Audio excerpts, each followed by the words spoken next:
Hi, David. Hi there. Okay, so I see Noga. I see Mario.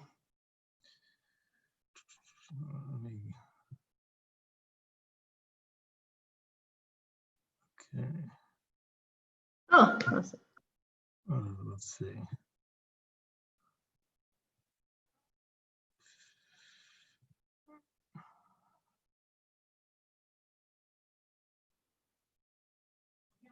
Let's see who else is here.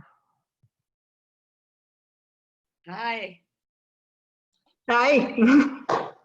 I would say good morning, but that doesn't work for lots of us. Yeah.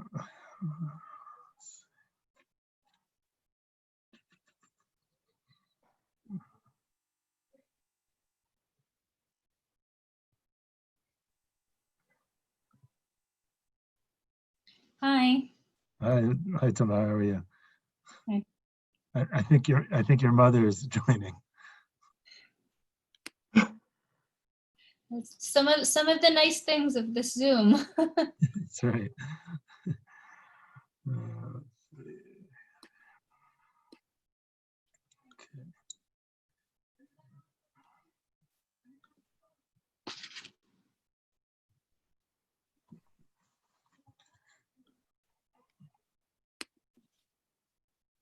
David, is there going to be a question bar like while we're speaking, or questions for the No. end? No, what I did was I shut off the chat because I think it's too hard.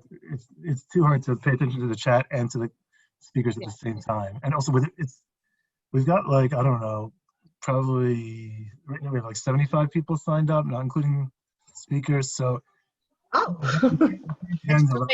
that level of chat anyhow. So I just told everyone in the email message that went out, anyone who has a question is supposed to email it to me. So Great. I'll keep it on the email before the second session. I'll try to put it together and then we'll see. And then do you want us muted and camera off while people are presenting? I think camera's up to you. But yeah, I think muted it would be a good idea, except for the person who's speaking. Yeah.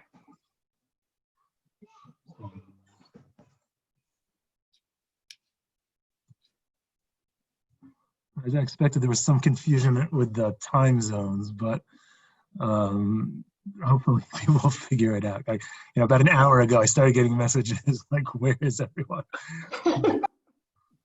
So, what time is it in Israel? 6 o'clock? Yeah, it's almost 6 o'clock here. 6 o'clock. Okay. I kept on saying to my husband, I'm going on at 10 o'clock, and he's like, "That can't be right." He's like, I'm like, "No, we're scattered. People are doing this at all different times of the day." Yeah, I'm assuming we're not going to get too many people from Australia at this time.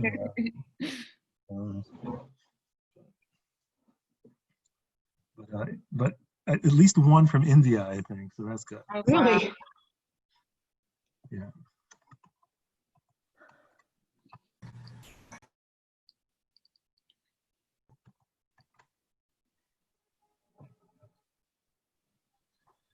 Hey, John.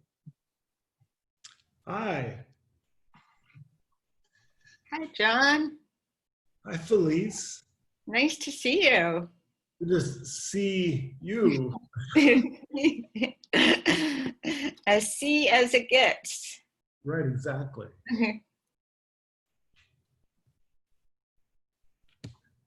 I know, Noga, we've corresponded. That's right. We've never actually met. Yeah. Exactly. Well, it's nice to put a virtual face to nice to put these electrons to our old electrons. Yes. Hi.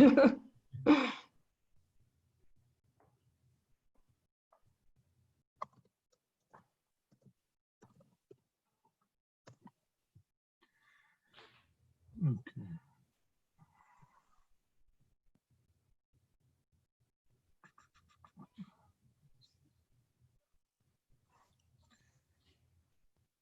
Okay, well, so we'll hopefully get started in about 10 minutes, maybe drop less. Great. Okay, I'm just gonna. Hey, David, I'm sorry that I missed our. I didn't make sure the technology would all work. That's all right. It seems to be fine. And It'll work, and I'll be able to just share a screen during my presentation. yeah, I gave you co-host privileges, so you should have no problem. Super. The only thing is I told the others, if for some reason it starts wigging out, which sometimes happens when you share a presentation, so I suggest just cut your losses, close, stop sharing your screen and go on. Okay, great. Unfortunately, I don't have a very efficient way of telling people, of giving people time warnings. So try to keep track on your own of your 10 minutes, please. And if things get too out of control, I'll have to sort of break in and ask you to finish up. You actually have a much more efficient way now. You could just disappear us all. That's actually like, Oh. your microphone, that's right. Thank you for organizing this. Sure, thank you all for joining. So John, are you in Connecticut? Yep, I'm in New Haven. And are you guys sheltering or are you open yet? Since on the 20th, the governor began our phase 1 of our reopening. I mean, there's lots of masks. I guess there's a little more traffic, and there are coffee shop reopened. I don't know. I'm not behaving any differently than I was a month ago. But actually, that wasn't so different from how I behaved years ago. So I just work alone anyway. Yeah. How about are you in Chicago? Where are you? I am. I'm in literally plop downtown Chicago, and Chicago has not started its reopening process. It's supposed to next week, but I don't think, as you say, that's going to make much of a difference for us. So, but my husband is a judge, so when the courts reopen, will make a difference, and that is in the future sometime. They do not have the ability to re-architect through a lot of the courthouses, which are old and high, and so who knows when the courts will actually be able to reopen. Mm-hmm. Mm-hmm. Jed Rakoff just wrote an interesting essay about his experience in the Southern District of New York during the it's in the New York Review of Books. Okay. Might be interesting. I mean, he's in the most fortunate of courts. It's a huge courthouse, Yes. lots of resources, low caseload relatively. I mean, which he's aware of. Right. But it was interesting to. But they have elevators, and elevators are a problem. Right. Right.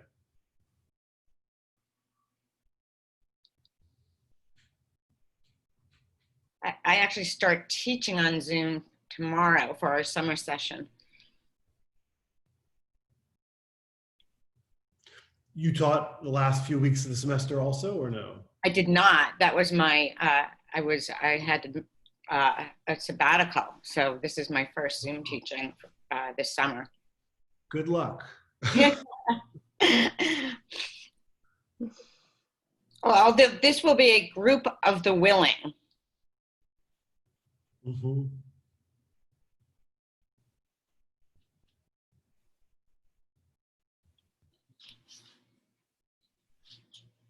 I wanted to throw my machine across the room after the first Zoom class, but it gets better. It gets better. Yeah, I'm not that worried. I'm not that worried about it. I think that they all know what they're getting into now. And I was able to design the course around the idea that it was going to be online. Mm-hmm. I actually like teaching on Zoom. In some ways, I think it's better. What did you like? I don't know. So it might partially have to do with Israeli students. I think I told this to Noga. So Israeli students are sort of hard to police in class. And And with Zoom, well, it's the same as in Israel. People started waiting online all of a sudden with the corona outbreak because they understood that they had to. And it's the same kind of thing now in class. Like people wait their turn to talk. They raise their hand and wait for you to call them in, which normally doesn't happen. Did they raise their blue hand or an actual hand? No, they raise their blue hand usually, and I don't know. And I find also there's something. In some ways, it's more intimate. Also, like the fact that you're like literally in each other's face. In their bedroom, in people's bedroom. Right, in people's bedroom. Did they keep their videos on, David? Some yes, some no. Because that's what I found difficult, that I was in my first year class, that they were mostly keeping the video off, and I was kind of talking to a blank wall. Yeah, so I had to ask them to, at least some people, those who are willing, please leave your video on, and then you at least have a group, you're talking to. All right, good. We're gonna get started in like 2 minutes, hopefully. Okay.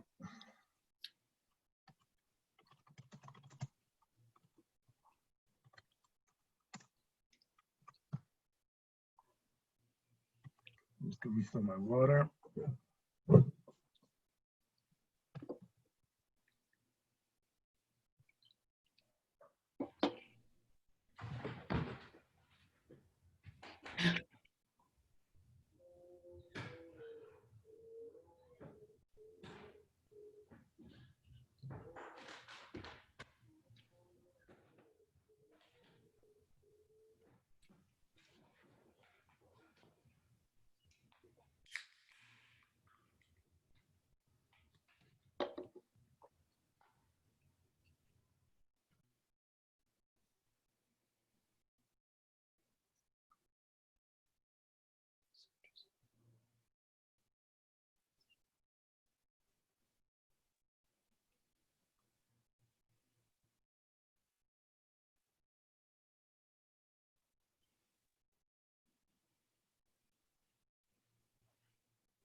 Okay, so I think I'll give people another minute actually.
Okay, so I think we'll get started. Welcome everyone to this colloquium on the legal history of epidemics. I'm hoping this will be possibly the first of more than one event. The idea here is to sort of get a conversation started. This idea partially arose out of I guess I would call it disciplinary envy. Some of our colleagues are involved in very interesting projects in virology and immunology and engineering and education and sociology, and it sort of felt like, and even in the law schools, doing all kinds of important work on emergency powers and compensation and so on. And I thought the legal historians were sort of left out of the party. So I thought nonetheless we might have something to, we meaning legal historians, not me personally, might have something to contribute. And so that's why I organized this, and I'm hoping that maybe down the road, we could do maybe a more traditional kind of conference, maybe publication, etc. I think the topic of this conference is sort of a subset of a larger question of societal responses to epidemics. So I think one societal response we can already see it from this epidemic, the current one, is right here today in Zoom conferences. So in almost no time and with no budget, we were able to put together an international conference. We have speakers from, well, at least 2 continents, and we have other participants joining us from several more continents from all around the world. Again, all at zero cost, and yes, something that would not normally be possible. So I think you can see at least one positive thing that's coming out of this. That being said, there's some technological downsides, as you know, you probably all already know firsthand, to the Zoom platform. So I will ask everyone to keep themselves on mute, other than the speakers, during the first part of the conference. And then you should have gotten in your email that you got today, my email address. I'll also put it up later on the screen. If people have questions or comments for the second part, for the second session, please send it to me by email, and then I will collate it. At that point, also, if people want to speak, if people want to speak at that point, I will try to turn on their video, or they can turn on their video and microphone when I call on them. And if not, I'm happy also to just read out the question they send in. Anyway, so the format is very simple. I'm going to ask each of our speakers in the order that they appear on the program to speak for 10 minutes. Let me just say one more caveat before we go on. I did try hard. You'll notice that the program is heavily Eurocentric. I did try hard to get people from other legal traditions and other parts of the world and other periods as well. So far, with with no success so far, but I'm hoping if there are follow-up events to this, we'll be able to spread it out a little bit more, because I think my guess is there's a lot to learn from other legal traditions as well, not just the ones we have represented today. That being said, I'm very grateful to the people who agreed to speak today. They've all done some work on this topic. Before it was the sexy, interesting thing to do. And all of a sudden, it's become the topic maybe to be working on. So thank you all for agreeing to participate in this, and I hope, as I said, that more will come of this. So we're going to start with Mario Askeri. You've all gotten the biographies in the email today, so everyone can take a look at the biography and introduce Mario to themselves. Mario, you need to unmute your microphone, but the platform is yours.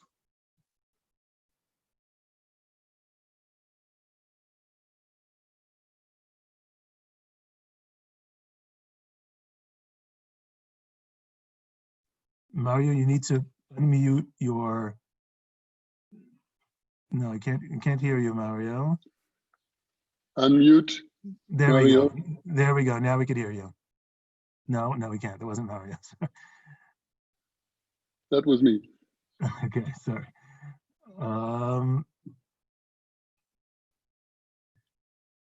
Okay, so Mario, in the interest of time, I'm going to skip to Tamara, and Mario, let you try to get that worked out. And then hopefully in 10 minutes, we'll come back to you, Mario. Hopefully you'll get your microphone sorted out. Sorry. It looks like you did get it sorted out. Mario, you want to? It's okay now. Yes, it's perfect now. Go ahead. Oh, could you hear me? Yes. Oh, Loud and clear. okay. So I have to thank you a lot, David, for this kind invitation, because I came back of many years ago when I worked on the Tractatus de Plague, de Peste, of three Italian jurists writing at the beginning of the 16th century, among 1522 and 1524.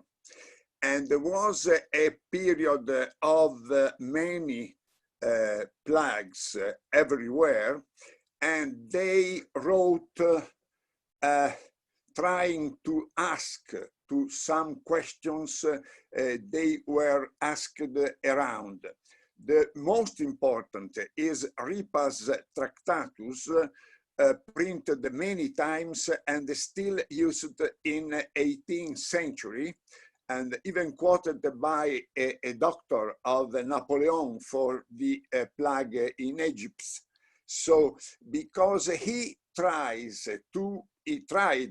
to collect many remedies he found in the literature and the precedents of the jurists, what was scattered throughout many commentaries from 14th century onward. The Tractatus is the right form to frame, to collect many, many opinions. And what is interesting is that the three authors, probably were trying to answer a problem even of credibility, liability, and of the jurisprudence in front of the great problems of their times. And think that they write in Latin and their works are according to the academic frame of that time. So his work, printed in Avignon in September 22, was immediately reprinted in Lyon, which was a great capital of legal printing. And what is interesting also is that they not only remembers advices they gave litigants or people asking advice for specific questions, but they overall collect advices for the governments. They think, except the Florentine one, which who reserves himself to private questions. The two other, the Avignon and Bolognese jurists, give many advices to the governments because they think governments are responsible for the health of their communities, and mainly the local communities, even if the town is not independent. Any dominus is over the community, but is the community with responsibility for appointing the officers of sanity, for instance, and to guard the gates of the city and collect money for the hospital and the lazzaretto. So everything is in the hands of the local government. And so the jurists stress this point and give many advices, even of some importance, because they For instance, they have to answer the problem, who can access to the town, who is prohibited to stay in town. Think that if you admit people after having checked the certificate of sanity, you can't do any more. You have to accept him, host him in the town. So are all legal questions which are useful in case of lacks when are missing local provisions. So our system, European system at that time worked in this way. When a local provisions was missing, so the judge could refer to national, of course, royal enactments and so on. But when there is a lack, they can refer to university teachings. And so, therefore, are useful these tracts because they give the common opinion among jurists, or what jurists can recognize each other is a common discourse. And this also, I think, is the way Ripa's Tractatus was reprinted, for instance, in Germany, beginning of 17th century. Perhaps even some his remarks against clerics could be help for diffusion of in Protestant area. But anyway, the problem is to stress the power of public powers. Public powers, political power, is responsible of general common health. So there is to all these for the taxes, for getting food, for ensure the poor people and so on. What is evident is that they jurists refer to the law of necessity.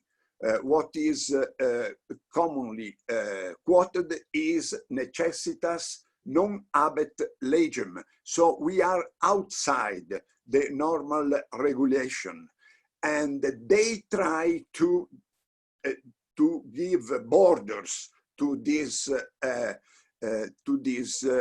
area are not ruled, not normally ruled. So they refer, for instance, sometimes to the rules of the war period, because again, we have a period without normal rules. So the idea is to prevent dangers in front of an exceptional event, and to ensure as far as possible the sanity of the community. And are two different fields. The fields of public law, where the public powers are involved, and the field of private law, that where it was possible to find the precedents in Bartolus, in Baldus, more precedents for absence of notaries or problems of the form of wills, where was necessary a list, a lot of witnesses, contracts. Think how was normal to hire or to win the revenues of a city, of a town for the wine taxes and so on. What happened during the plague time? And in this period, we have already example documents where people, there are some merchants merchants winning the public revenues of towns, they ensure the revenues in case of plague. Or professors of the university, we have a contract where is said that even in case of plague and closing of the university, they have a right to their honorary. On the contrary, for the normal labor people, where in this case, in case of plague, this right is not recognized, normally recognized. But Mario, time flies. I'm going to have to ask you to finish up. Okay. I can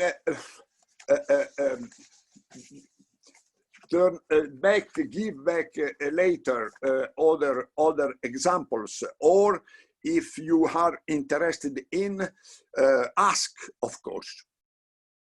Exactly. Thank you very much.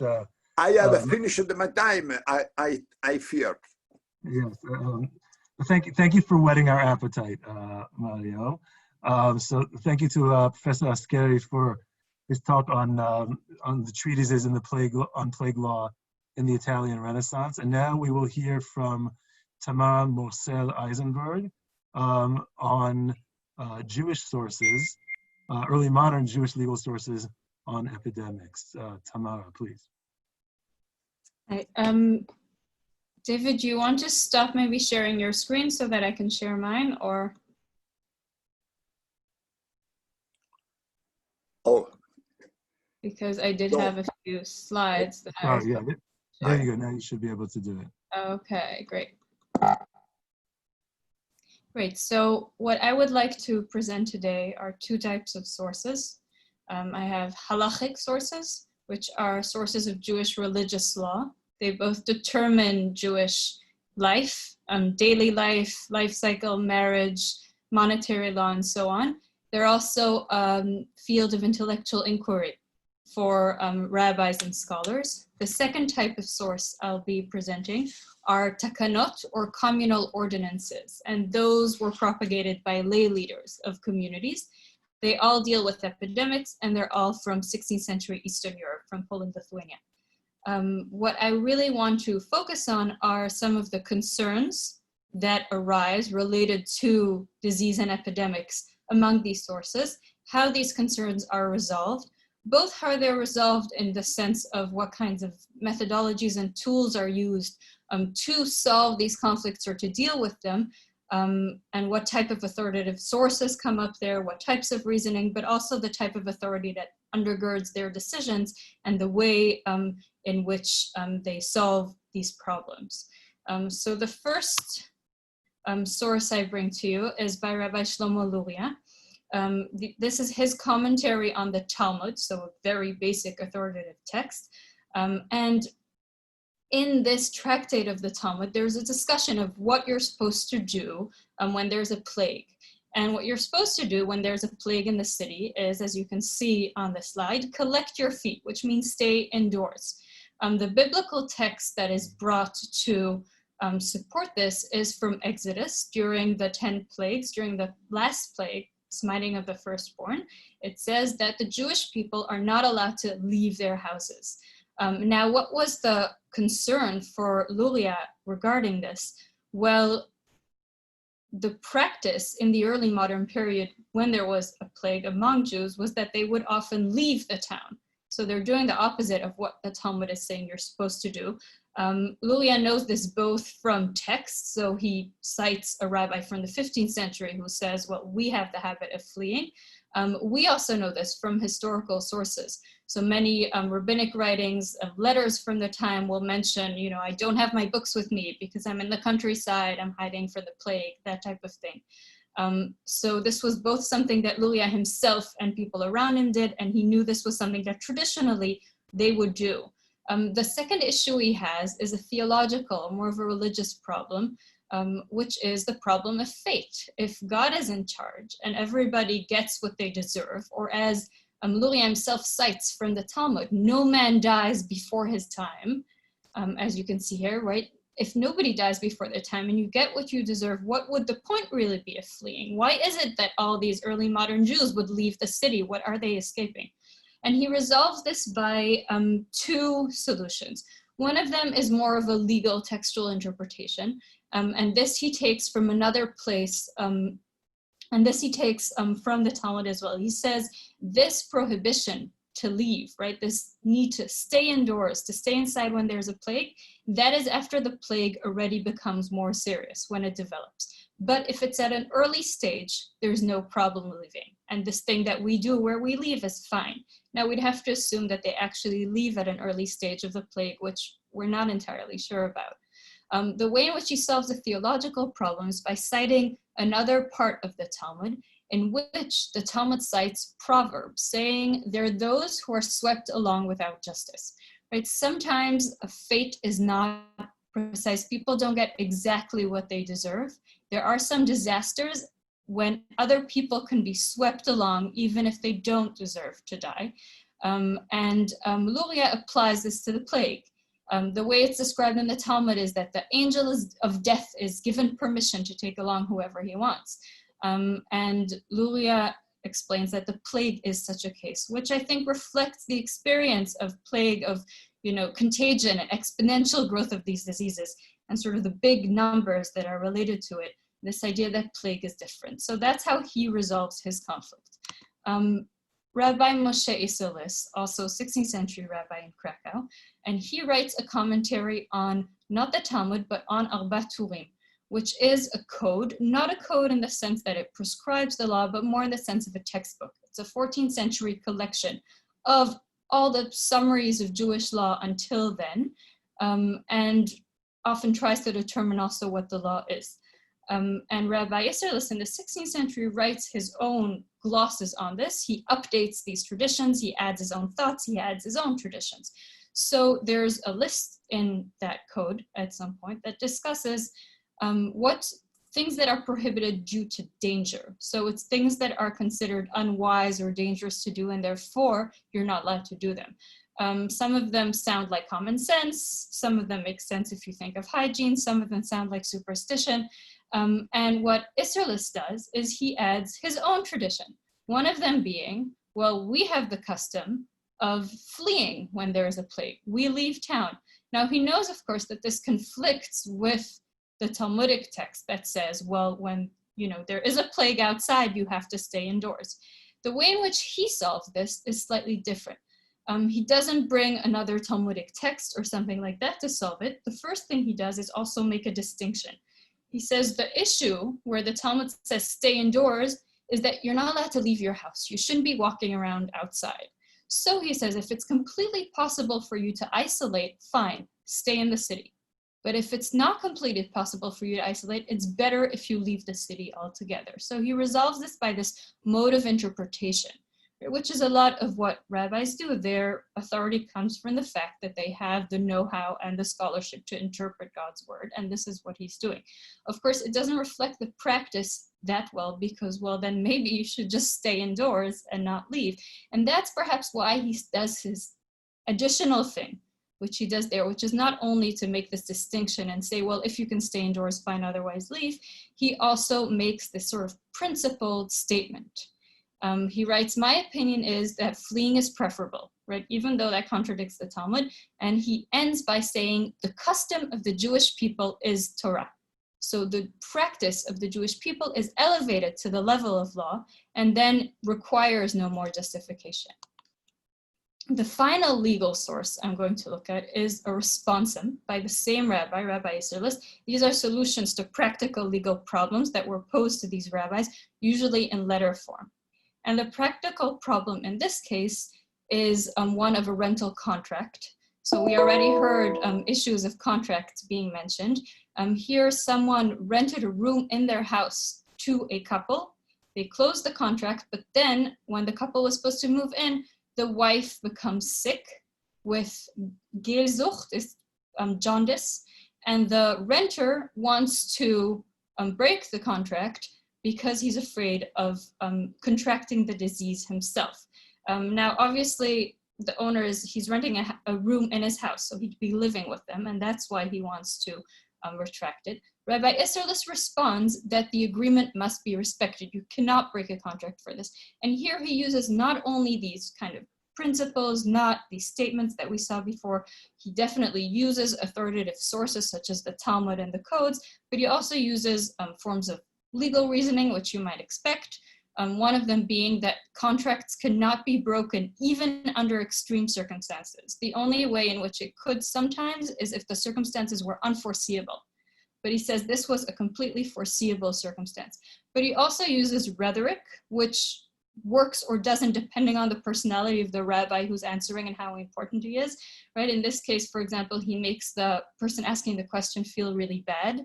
But he says, God is the healer, so what are you even afraid of? Or he says, you know, only people who have guilt feelings will blame it on this woman being sick. You're just trying to get out of the agreement. He also uses medical theories and empirical knowledge at the time. He says, well, jaundice is not a contagious disease. It's a disease of the air, a miasmatic disease. Therefore, it depends on location. If it depends on location, what is the point of turning down this woman? And he also talks from observation. He says jaundice happens everywhere in town. So turning down one particular person is not going to protect you from the disease. So you see this use of all kinds of different argumentation sources and authority to make his case. Now the final source I'm presenting here are the so-called takanot, or communal ordinances. In this case, they belong to what's called the Council of the Four Lands. The Four Lands are 4 areas in Poland, Lithuania. This one is from the communal leadership in Krakow. And these are not rabbis and scholars interpreting texts. These are leaders of a community. They're lay leaders. And this is an ordinance that they decided upon. And their concern is one of public health and of community safety. So the public health issue is the Jews were living outside the center of Krakow in a designated area. They lived close together, so disease spread fast. They're worried about epidemic spreading. They're also worried about safety and about anti-Semitism. Because the Jews lived in this designated area, it didn't only mean disease spread fast, it also meant that if disease started in their midst, there would be anti-Jewish measures. They'd be stopped from entering the center of the city. They couldn't do business, and violence was also always a danger and a possibility in those cases. So they're not interpreting texts, they're plainly laying down the law, and their decision is that as soon as there's a suspicion of any kind of disease, you must speak to certain delegates of this lay leadership, and you have to tell them that someone in your house is sick, and they will tell you what to do and how to manage it. On the flip side, they had another concern, which was that people would leave the Jewish community en masse, which would be very bad for housing and rental prices, but also for the taxes and membership that they were supposed to pay when they were joining and leaving the community. If everyone leaves at the same time and there's panic, this would be an issue. And so, and I don't think I brought this here, but they also said that on the flip side, you're not allowed to speak to everybody about the fact that somebody's sick and you want to leave. You should tell only the community leaders, and there's a penalty of a fine if you do spread this too much. So just to summarize, and I'll stop the screen share at this point. Just to summarize, we looked at 2 kinds of sources, these Jewish religious legal sources and the communal sources, and they work from different types of authority, both in the way in which they reason, the arguments they bring up, the text and the basis of community, but also in the type of authority that's backing them. So the rabbis have this authority of interpreting God's will. Sometimes their personal status and charisma matters a lot, like in the case of responsa. It depends which rabbi you asked and who gave you the answer, which is perhaps less the case when you're dealing with general law books that you look up.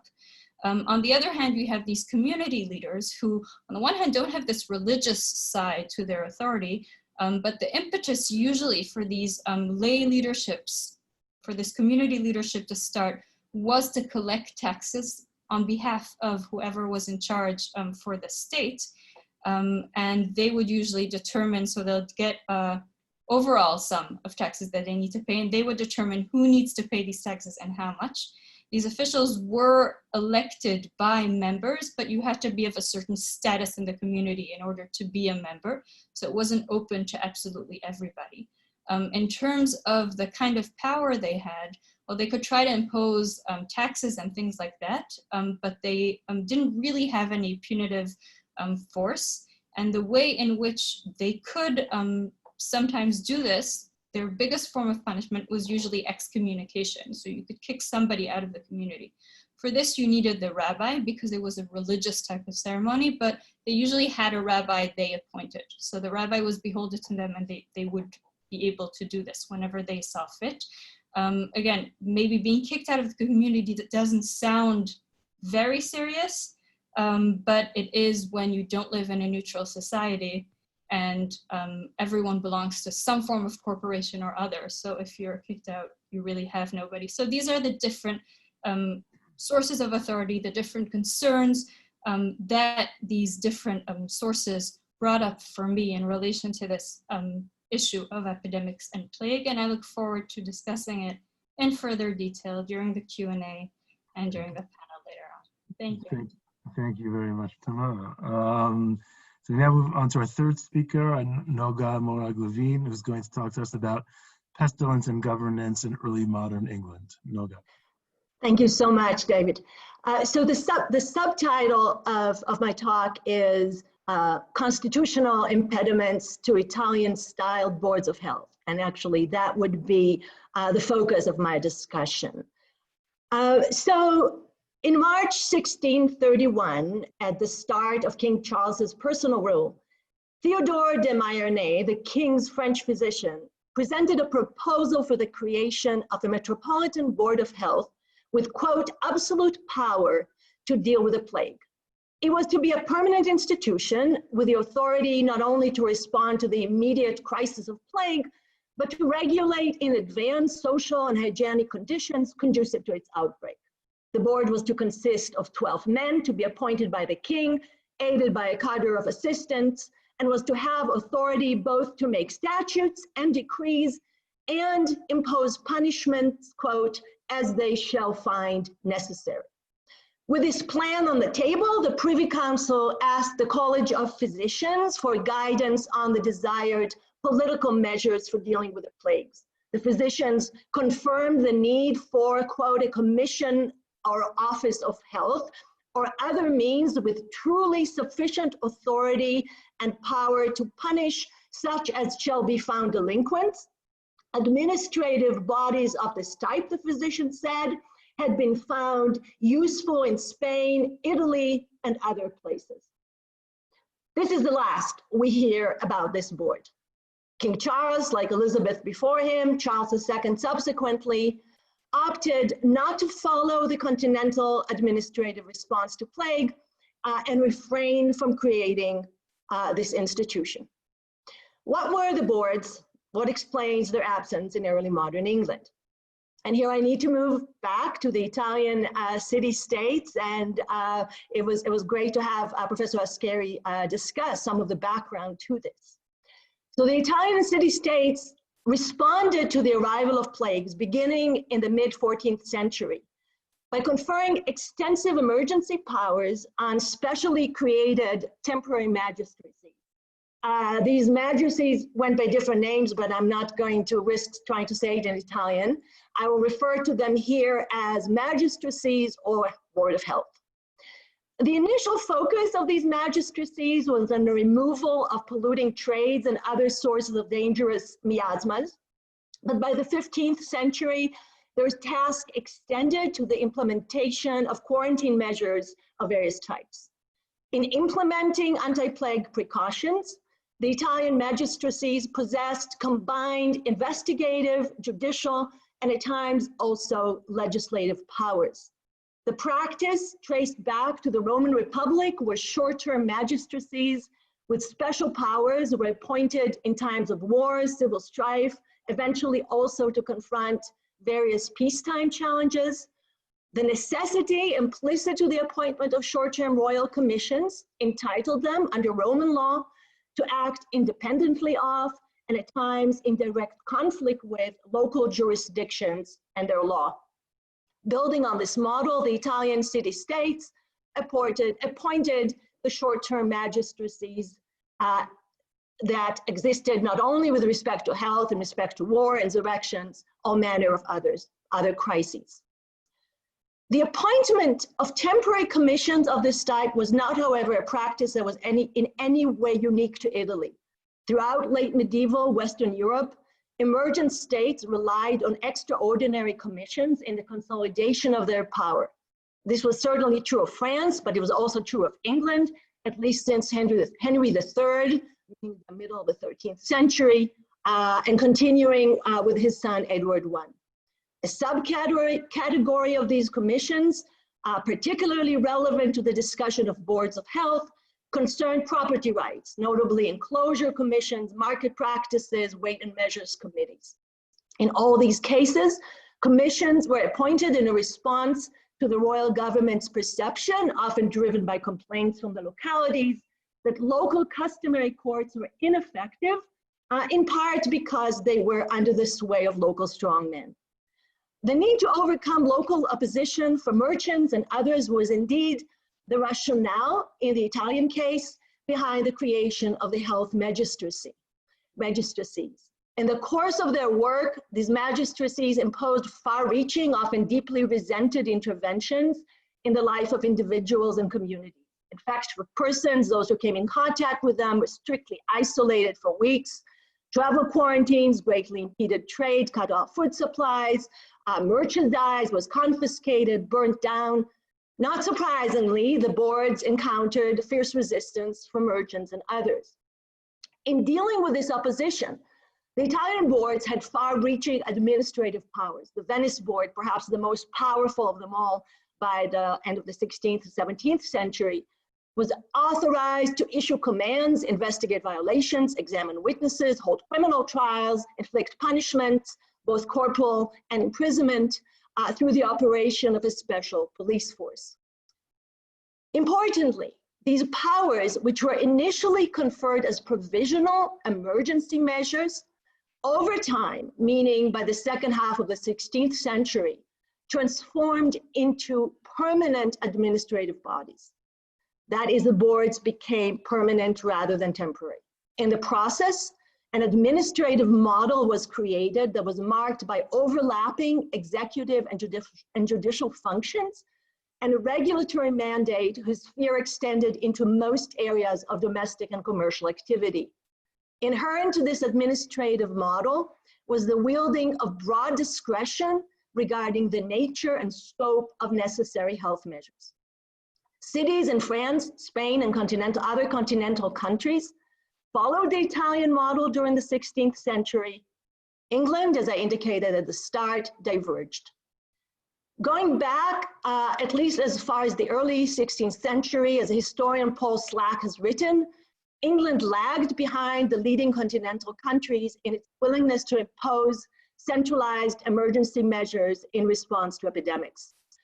There were a number of attempts over the course of the 16th century to introduce centralized plague measures, but I will focus here specifically on efforts related to the creation of boards.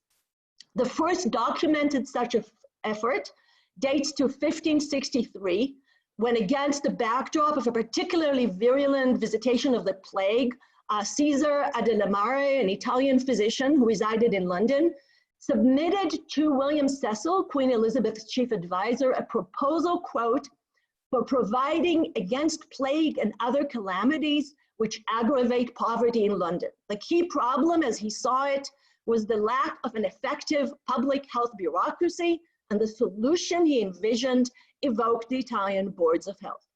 No such board transpired. The next documented attempt took place at the start of King Charles's rule, as I indicated at the start. Another failed attempt took place soon after the Restoration. In 1663, with the threat of plague again looming, the author of a report submitted to the council appealed to the example, quote, of most other well-governed kingdoms and republics professing Christianity, and implied that hitherto nothing had been done in England. In 1665, with a devastating epidemic in London, there was a conciliar committee appointed, and it again echoed earlier criticisms. It said there had been so far total neglect of the prevention of plague, a task which belongs to the magistrates. Special commissions would be needed to superintend the work and ample funds to pay for it. But again, no such commissions were appointed. But clearly there were interests on the part of some elites in England to establish boards. The barrier to the creation of the boards followed, to be very, in a nutshell, to argue in a nutshell, from the common lawyers' overwhelming resistance to extraordinary judicial institutions of all types. In France, look at the leading example, the Board of Health, fit by the end of the 16th century, within a large number of extraordinary judicial commissions entrusted with a long list of administrative tasks. Directly empowered by the kings, the commissions represented the monarchical person, and the authority to appoint them followed from his position as the supreme judge of the land. Whether English monarchs could claim a similar absolute judicial power was the core constitutional question in dispute among lawyers at the start of James I's reign. Royalist lawyers argued in favor of the existence of this judicial power. The common lawyers, led by Coke, insisted on the supremacy of the common law. At issue was the constitutionality of the entire system of prerogative courts, a system of which extraordinary commissions was an important part.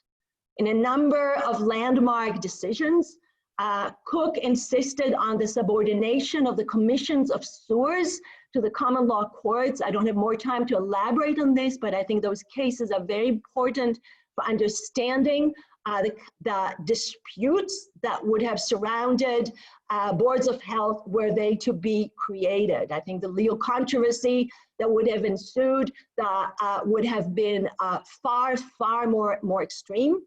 In any event, it was a fight early modern monarchs from Elizabeth to James I, Charles II opted to avoid.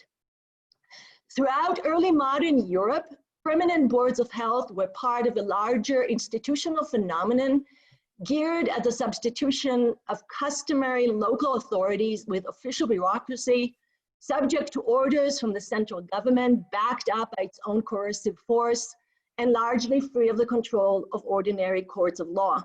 In England, however, interference with property through administrative mechanisms of this sort conflicted with the common lawyer's insistence that the property rights of the subject could not be altered except through ordinary courts or the consent of government. It was not until the 1800s that boards of health, far weaker than their continental counterparts, were first established in Britain, most famously by Edwin Chadwick under the Public Health Act of 1848. Quickly denounced as un-English instruments of French centralization, Parliament abolished Chadwick's centralized Board of Health by 1854.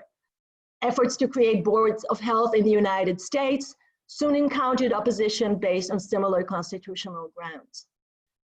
I believe that echoes of this line of constitutional argument can be heard to this day in the American rhetoric surrounding the use of administrative instruments in the regulation of public health and the environment.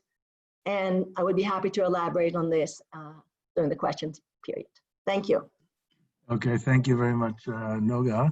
So Noga, at the end, you took us up to the 19th century, so we're leaving early modern period behind, and jumping forward to the 19th century, where Alex Chase Levinson will pick up with his talk on Lazaretto law in the early 19th century Mediterranean. Alex, please. Thank you so much. So at the very beginning of the 19th century, more than 219 years ago, in the spring of 1801, Marseille lay burning in the sun. Its harbor was full of the eerie spectacle of ships sitting silently, onto which no one boarded and from which no one disembarked. The most crowded spot in the city was not one of its public markets, one of its squares or churches, but a massive complex that sat on its northern edge abutting the sea, and that would be the Lazaretto of Arenc.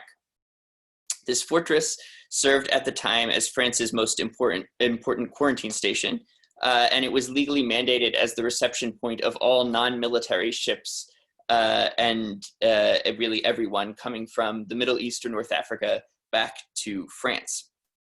Employees there prided themselves on their efficiency and rigor in maintaining their management of the threat of bubonic plague. Marseille's last experience of that disease, roughly 80 years before this moment in 1720, marked one of the last major epidemics of plague in Europe. After that 1720 plague and a later 1744 plague epidemic in Messina, an epidemiological divide existed between a plague-free West on one hand and an ostensibly plague-ridden East on the other. Plague epidemics continued to cause mass mortality in Ottoman and other North African port cities well into the mid-19th century, and quarantine adjusted the balance. So in 1801, the Conservateurs de Santé, as Marseille's health board members were called during the revolutionary era, were put in charge of the most ambitious exercise in sanitary defense up to that point in their history.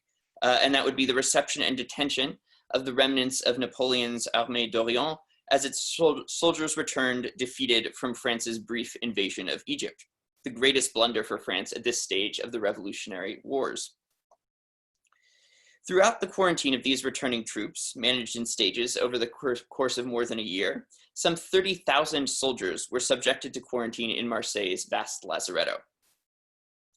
Given that on average, the Lazaretto of Arenc received between 300 and 1,000 passengers in quarantine each year throughout the first half of the 19th century, this was a mammoth undertaking. Knowing that many of these soldiers would never have entered a lazaretto before, the Conservateur prepared a pamphlet to help explain what a lazaretto was, what this extraordinary place represented. And I quote, "Those places of reserve, known as lazarettos," they began, "are where the redoubtable malady, the plague, is annihilated. They are places subject to the harshest police regulations, terrible places, marked by enclosures and limits, which the gravest punishments, including that of death, have rendered inviolable." Well, in making such an introduction, Marseille's health board was conceding that the lazaretto was an exceptional space. And though it was the only one in France that could receive such a large number of people, the health board conceded it operated according to transnational norms, that it was one lazaretto among others in different countries where similar norms and procedures would apply. Hence, there are places of reserve known as lazarettos. To be clear, from the middle of the 18th century until the middle of the 19th, a network of lazarettos in distinct Mediterranean port cities operated a quarantine system that amounted to a transnational cordon sanitaire. This system literally detained every single ship, passenger, person, thing, letter, trade good, everything moving across the Mediterranean Sea from the Middle East or North Africa to Western Europe, really until the 1840s, when it started to gradually come apart. But importantly, the rules remained in place even in times of good health. So during that roughly century of universal quarantine practice, when really everything moving across the Mediterranean was caught up in this, there were no exceptions, even in times when it had been more than a decade, say, in a particular city from which a ship had departed when it arrived in Europe, more than a decade of good health, still you were quarantined, often for up to 3 weeks or more. The severity of these rules can in fact be seen from the fact that it took France more than 10 years to abolish quarantine on ships coming from Algeria after it had colonized Algeria in 1830. So it's not until 1841 that ships from Algeria were allowed to dock in France with no quarantine. Quarantine in each state was backed up by national legislation. but its duration, rules, and customs, the ability to allow exceptions, the duty to administer punishments, all of this, as Noga's talk really kind of sets up this principle, all of this is under the control of a local board of health. So there are quarantine acts which say these are the diseases which can justify quarantine, which in most cases say it has to be plague or a disease of the nature of the plague. But once that is true, whatever body appointed to oversee quarantine has kind of ultimate power over everyone in quarantine. The threat of retaliatory quarantine meant that boards were pressured to adhere to an evolving international understanding, one that was fomented simply by the reciprocal exchange of letters among those very boards. In other words, even among European countries, if national legislation or a rogue health board went too far in reducing the length of quarantine or the procedures involved, ships from that particular country or port would be subjected to quarantine in the rest of the continent. And that would enact a kind of huge economic cost, which was prohibitive, and which forced even major powers like Britain, France, and Austria to adhere to shared European norms. Developed not by national governments, it must be said, but by the exchange of mail among low-level bureaucrats in port cities who made up these boards of health. So in this way, without any kind of international treaty, it became common to speak, in the words of one French minister, of a sacred league against contagion, and once past the barrier of quarantine, an evolving understanding of a droit sanitaire de l'Europe, a sanitary right of Europe, that entitled you, once past the cordon sanitaire, to sail among Western European ports without detention in times of good health. This dynamic fostered an accurate sense that power and authority within lazarettos was not subject to national legislation at all, but rather to a board of health acting according to Mediterranean-wide norms. For example, as the British colony of Malta struggled to re-enter this sanitary right after a devastating plague epidemic there in 1813-1814, its Board of Health constantly sent circular letters to other boards of health around the Mediterranean, emphasizing Malta's board's commitment to assimilate its procedures in all ways with the most rigorous lazarettos. So in that way, a guardian, a fumigator in Malta's lazaretto was operating more according to principles developed not in Valletta or in London, but in Marseille, Genoa, Livorno, Naples, other major European ports of quarantine. Lazarettos themselves took on a sense of being institutions that operated according to a higher level legal regime based on an implied understanding of the health of the continent as a whole. Inside them, argued the Scottish doctor Patrick Russell, the common law cannot be allowed the least pretext for its exercise. The general safety of the state is, in this case, considered to be the supreme law. Not plague itself, but the implied risk of plague, thus undergirded a permanent space of exception. Marseille's health board, for one, suggested that this was undergirded through an implicit kind of extraterritoriality, a principle they actually and apparently successfully put before a French court in 1818 when an inspector for the octroi, a local tax, seized some wine from the stores of the lazaretto's restaurateur, Sieur Pucelle. The subsequent dispute, which unfolded over about 3 years, went as far as the Interior Minister and Minister of Finances in Paris, and Marseille's Intendance, its Board of Health, used the occasion to vigorously and apparently successfully argue that the institution they oversaw could not come under the remit of local laws, regulations, and taxes. The lazaretto, they insisted, was effectively not in Marseille at all, because its purpose transcended the local sphere. Quote, to speak properly, the lazaretto belongs to the domain of all nations, diverse subjects of which come within its bosom to purge themselves of the contagion that they might well be carrying.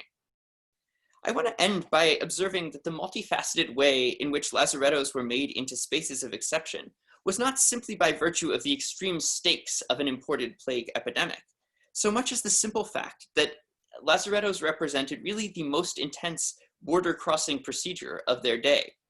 Where they existed, most 19th century passport laws required one to show documentation only when arriving at a final destination, so past a frontier, not at the border itself. Whereas arrival at a lazaretto required a ship's captain to present a bill of health describing the health of the crew, classified in a few set ways, required the ship's captain to answer a set of prescribed questions. Britain, for example, had 50 quarantine questions to be put to every captain arriving with a ship in quarantine, and to give a customs declaration. And all of this is actually run by quarantine authorities in a quarantine port, the customs declaration too. And of course, all people on board had to prepare themselves for an average stay of more than 3 weeks in very uncomfortable apartments. Many drew the analogy to prisons and noted the apparent incongruity of being sequestered in them without having committed a crime. One traveler referred to herself and her fellow passengers as honorable prisoners, as a formula for squaring away that ambiguity. Experiencing lazaretto was an unnerving and evocative event for cross-Mediterranean travelers of all classes. But to those who operated and governed them, these were permanent and enduring institutions, and the very exceptionality of lazarettos, I'd suggest, helped lead to their enduring influence. So drawing on the precedents of quarantine helped foster more enduring public health reforms over the 19th century. In this way, we have to think about epidemic legal regimes and epidemic influence more broadly than just being limited to actual outbreaks of disease. At all times, and well into the modern period, lazarettos operated as a controlled emergency space, as a transnational border institution that helped import epidemic logic into Western political thought. Thanks. Thank you very much, Alex. And moving right along to Felice Batlan, we'll talk about rights, quarantines, and inequality in U.S. history. Felice. Thank you so much. And I think this follows very well from Alexander's paper.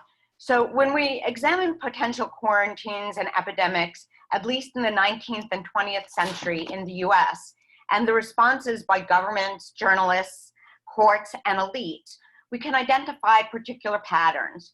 US federalism and the split and divided authority, not only between states and the federal government, but between states, cities, county authorities, is a theme that plays out repeatedly, especially as bodies cross judicial boundaries, some intentional and some not.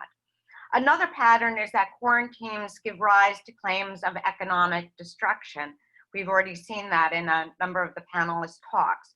And it's a discourse that the loss of livelihood is an evil greater than the disease itself. A more modern formulation is that disease becomes a barrier to keeping the wheels of capitalism itself turning.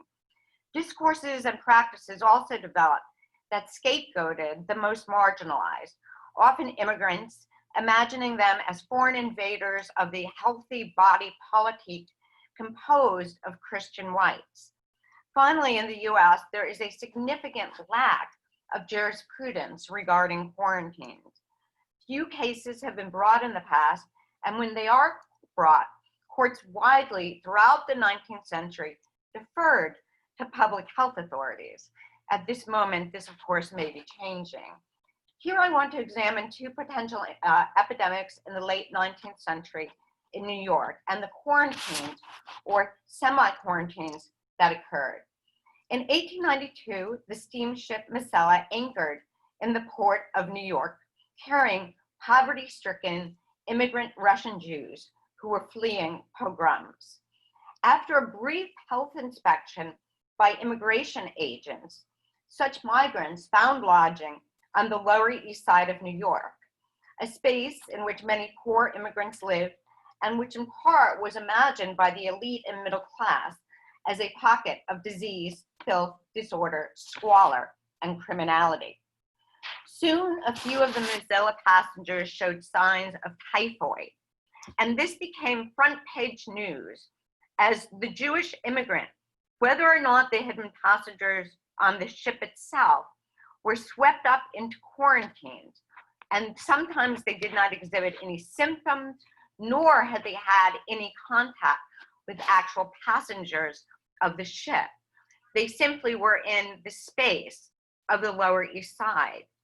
Often all of their possessions would be taken, fumigated, and some of them destroyed. It was the Russian Jewish immigrant body which became the very vessel of contamination.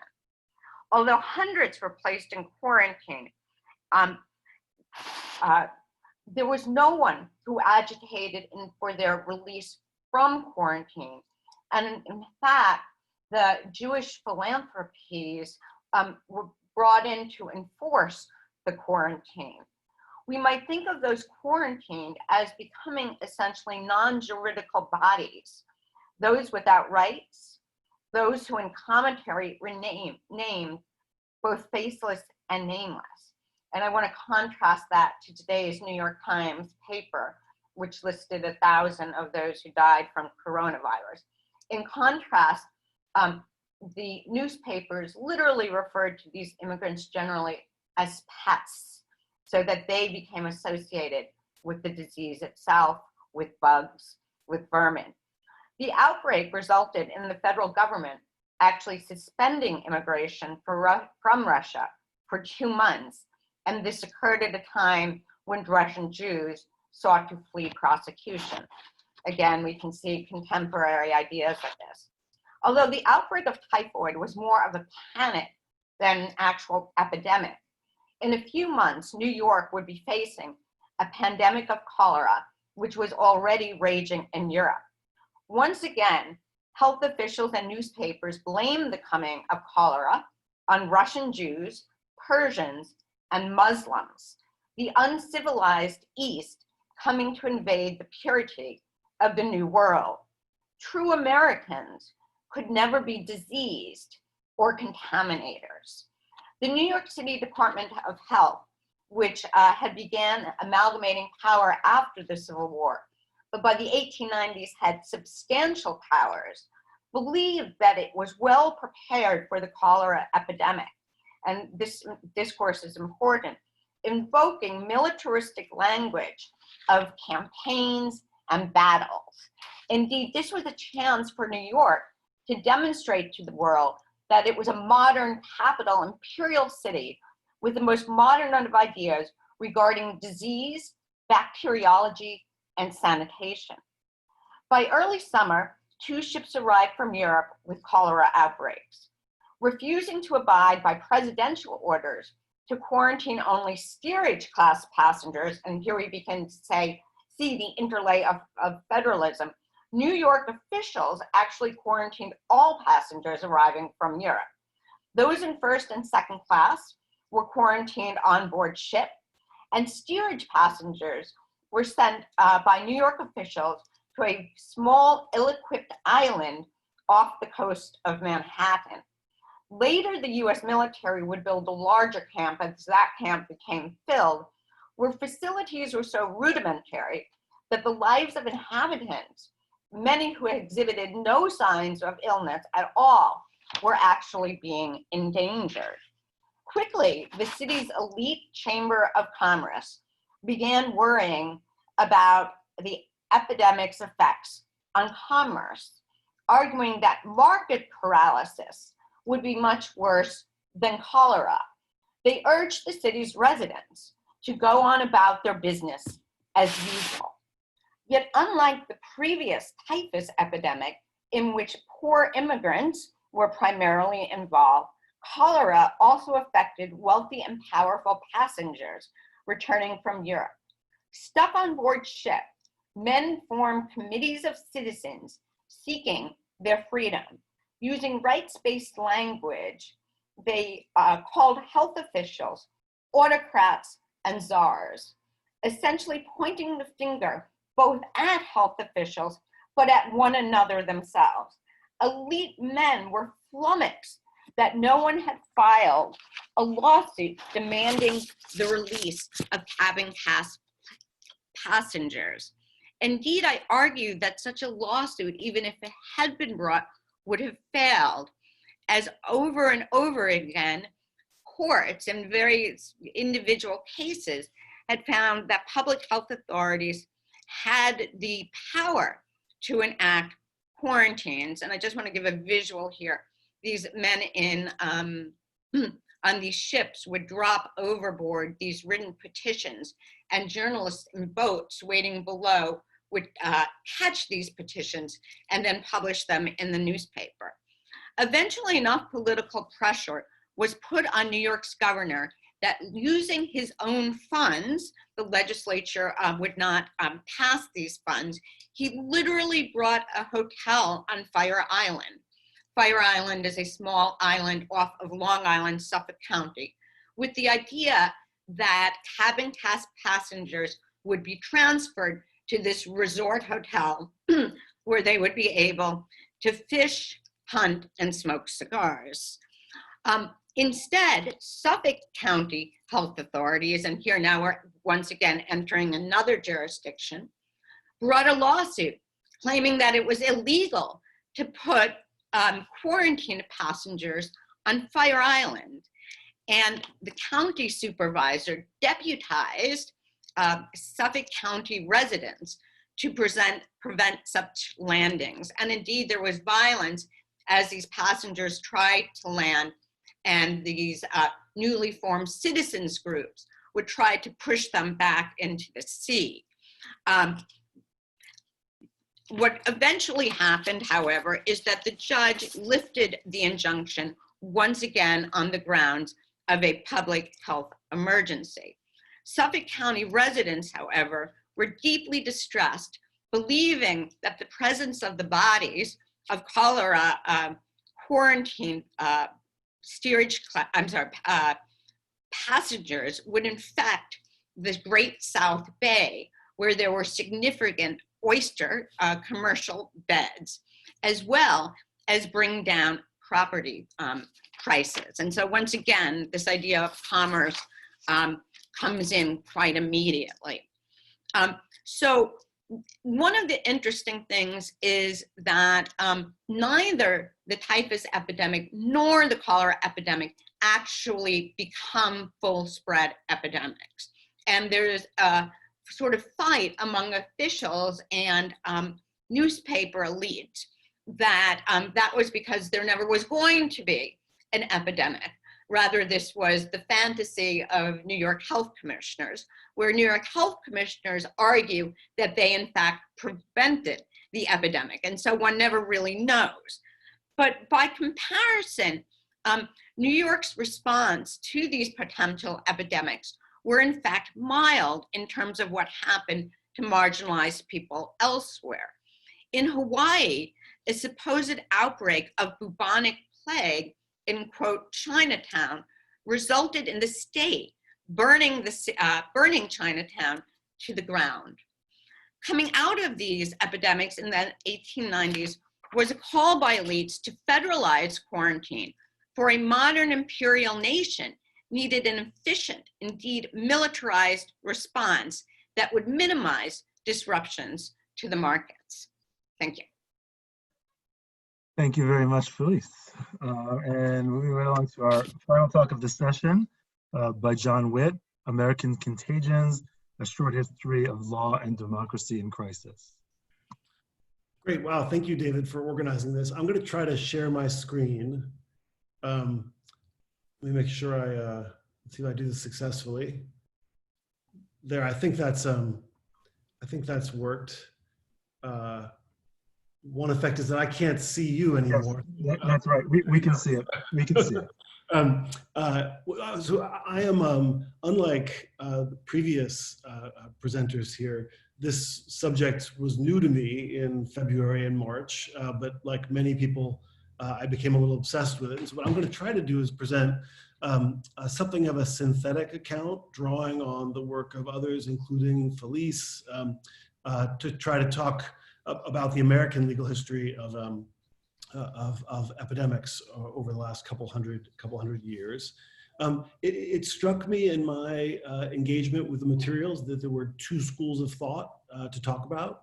One, which I'd associate with Erwin Akkernecht, one of the great historians of public health and medicine, is that public health law and policy are continuations of existing law and politics. That is, existing institutions shape the engagement with new germs.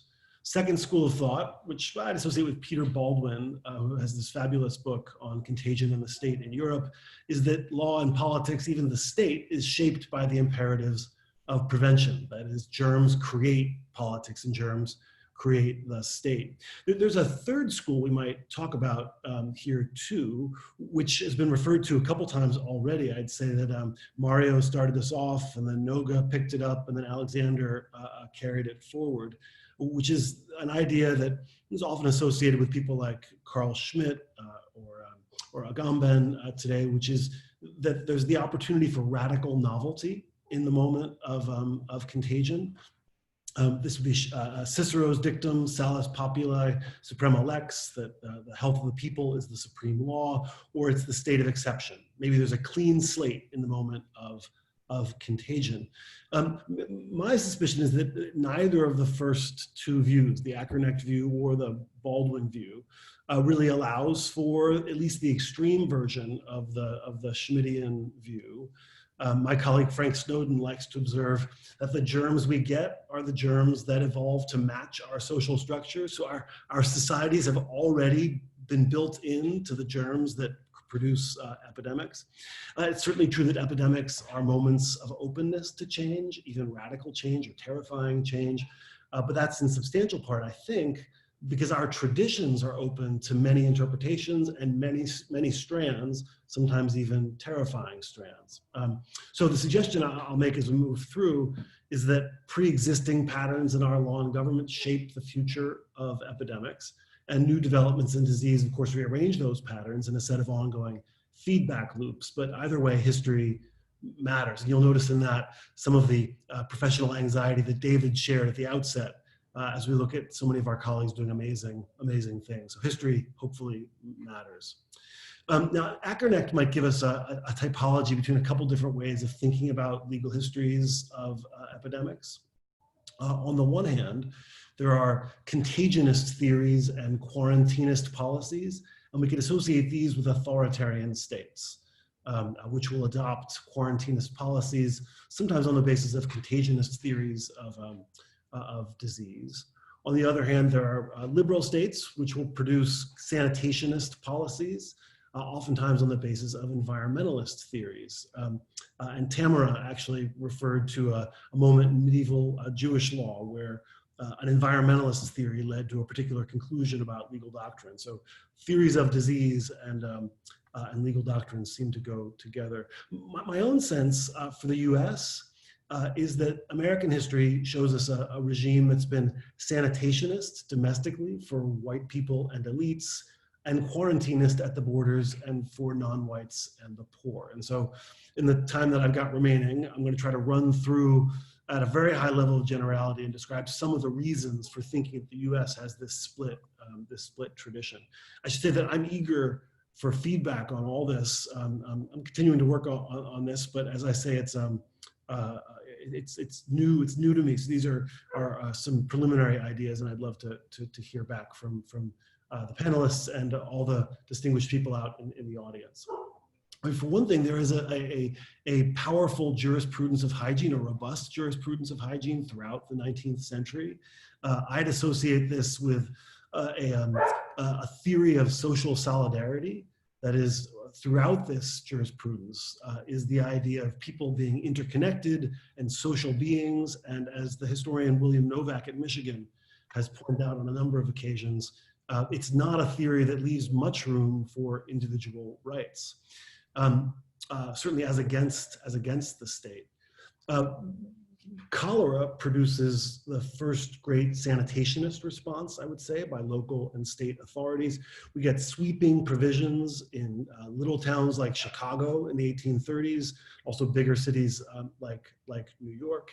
And in the sanitationist response, there's a really interesting ambiguity that I think is worth exploring and runs through the law of public health. On the one hand, sanitationism has a progressive dimension. That is to say, if the living conditions of the poor and the working classes are important in the reduction of disease and the management of disease, well, then there's a potential impulse to improve those living conditions and redistribute wealth within a community. On the other hand, there's also an equally salient conservative strand of sanitationism, which holds that the poor hygiene of the poor and working classes are signs of their moral vice, and that sanitation policy should be punitive in the form of improving the laboring capacity. That would be a Chadwickian approach, or in managing the poor. And certainly elements of the Metropolitan Board of Health in New York in mid-century have that conservative sanitationist strategy.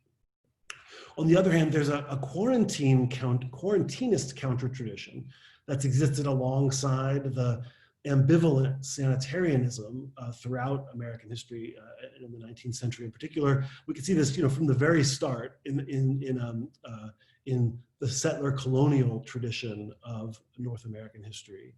Quarantines here on land organized around race difference and ethnic difference. So I think this is the first quarantine first land-based quarantine that I've been able to find in North America.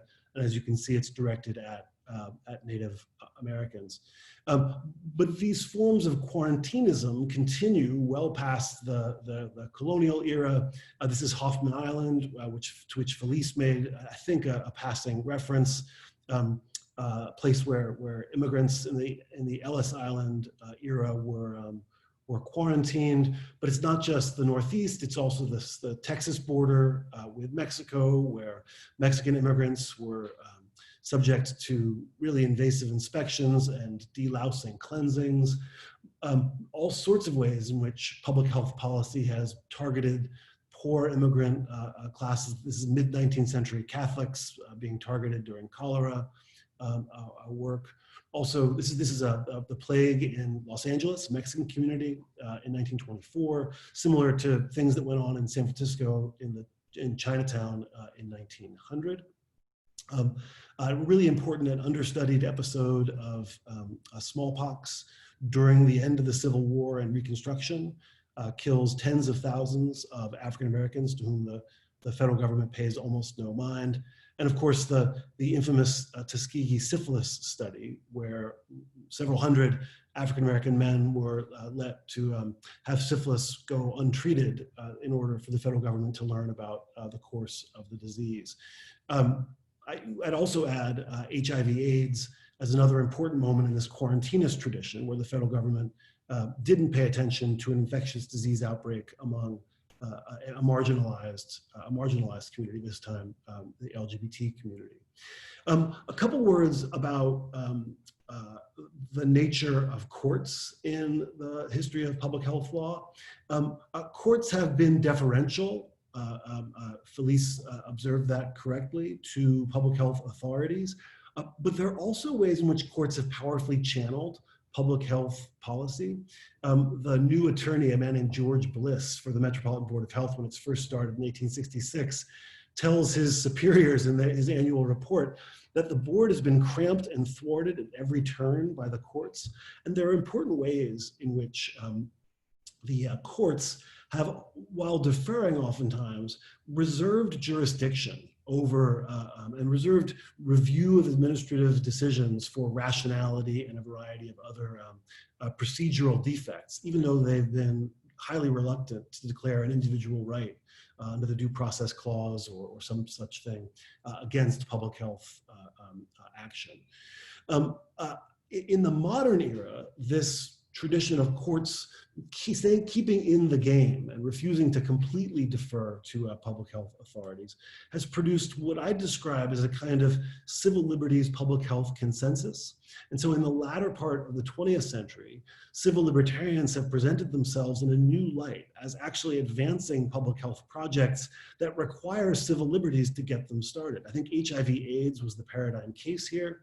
It's a case in which punitive sanctions against people suffering from HIV/AIDS or possibly suffering from HIV/AIDS were counterproductive in the project of managing the public health problem, since you needed people to come forward and you needed to be able to gather information about the course of the disease. A couple conclusions. I should say that the way I've organized this, I can't actually see David, so if he starts trying to pull me off stage, I just can't see him, so I'm going to give a chance to conclude, hopefully not having taken too long. Three conclusions in particular. One is, as I see it, the Ackernecht thesis as against the Baldwin thesis is vindicated by this story.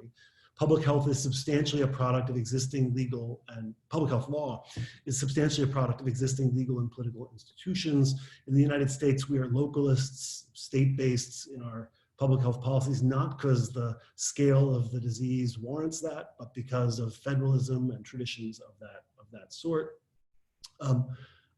We see a continued reproduction in our moment today of long existing inequalities and white supremacy with the mass incarceration of the last quarter century, last 40 years really, producing a new instantiation, a new location, a new site for those pre-existing inequalities.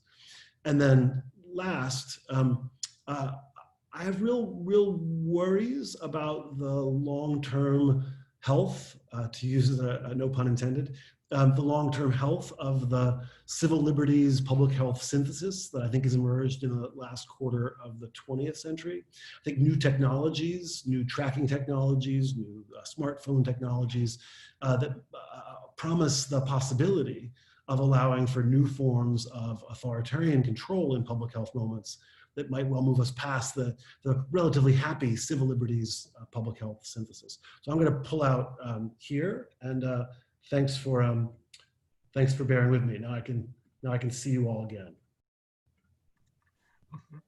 Thank you very much, John. Thank you to all the speakers for very interesting talks. We're going to take a short break now. On my clock, it's 23 minutes after the hour.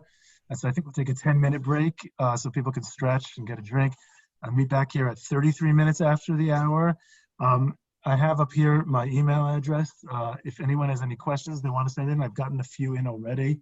Send it to me. And the way I'll try to do it is I'll try to call on you, and you can open your video and microphone.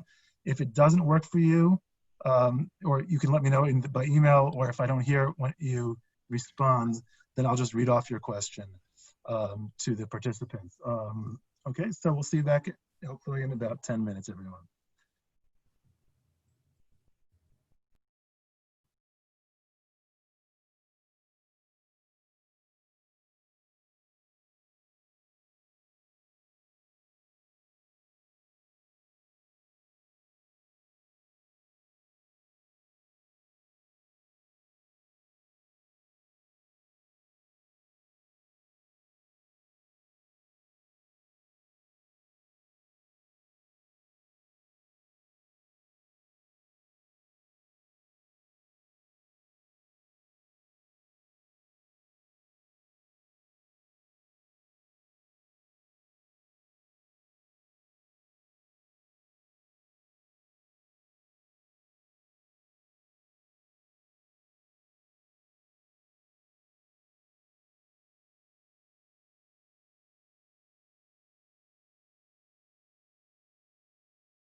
Okay, hello everyone.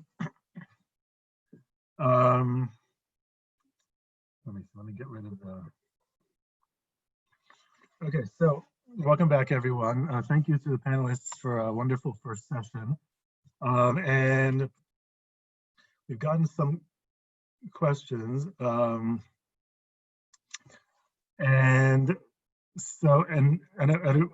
first of all, if other people who have not written in questions yet want to send in questions, they're welcome to.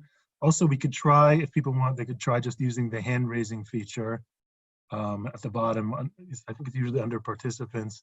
You could raise your hand and just leave it up if you have a question or an answer too, or just a comment. We'll start with a couple questions from the audience. So maybe we'll start with Michelle Moran's question. Michelle, if you're here, I see you are here. You could open your mic, and there you are. So Michelle, the floor is yours. Well, thank you for these excellent presentations. I had a question, and I wrote in my written email that I had a problem with my connection during Professor Chase Livingston's presentation, so I lost most of it. But the question is this: I've read that there were bills of health that were required from ships around the Mediterranean Sea from the 15th or perhaps 16th century that eventually found their way into French legislation from 1702, perhaps earlier, and was also mentioned in British legislation. And this seems to be a very good example of the kind of network and on-the-ground cooperation between Board of Health authorities or lazarettos that Professor Chase Livingston was discussing. So do we have any information about the 16th century, this practice, I understand, of bills of health being required of ships to ascertain where they went and the risk of a disease? I hope it makes sense. Yeah, Alex, do you want to take a stab at that? Sure. I would defer to one of my early modern colleagues about what the rules were in the 16th and 17th centuries. Certainly from the beginning of the period I look at in the 18th century, absolutely it's a norm. So I'd assume the practice of bills of health probably emerged sometime in the 16th century, especially as quarantine became much more of a maritime affair, as the frequency of plague epidemics throughout the later 17th century in Europe diminished, and even those that did occur still in the very late 17th century, early 18th century seemed to be imported by sea, such as the plague of Marseille in 1720. But yeah, I think the Bill of Health is a fascinating kind of example of the sort of trust that's built into this big transnational network, where the word of any European consul in a Middle Eastern port city was taken as valid and legitimate by the time you arrived at a lazaretto, which might be in some other ports, in some other nation's jurisdiction. So that if you were a Dutch ship, you would seek out the Dutch consul to issue you a bill of health, but you might arrive in an Italian state or in France, and whether it was clean or foul or suspected or touched, that would be accepted by those quarantine authorities. So I do think it shows us the kind of transnational sanitary cooperation that quarantine undergirded. Mario or anyone else want to add anything? No. Albrecht, maybe something from the medieval period, no, from the Hanseatic League? No, okay. Okay, so yeah, sorry, did someone want to jump in? Michelle, did you want to follow up? No, that was very clear. Thank you. Okay, great. So I have a question here from Tilman Brown. Are you here, Tilman?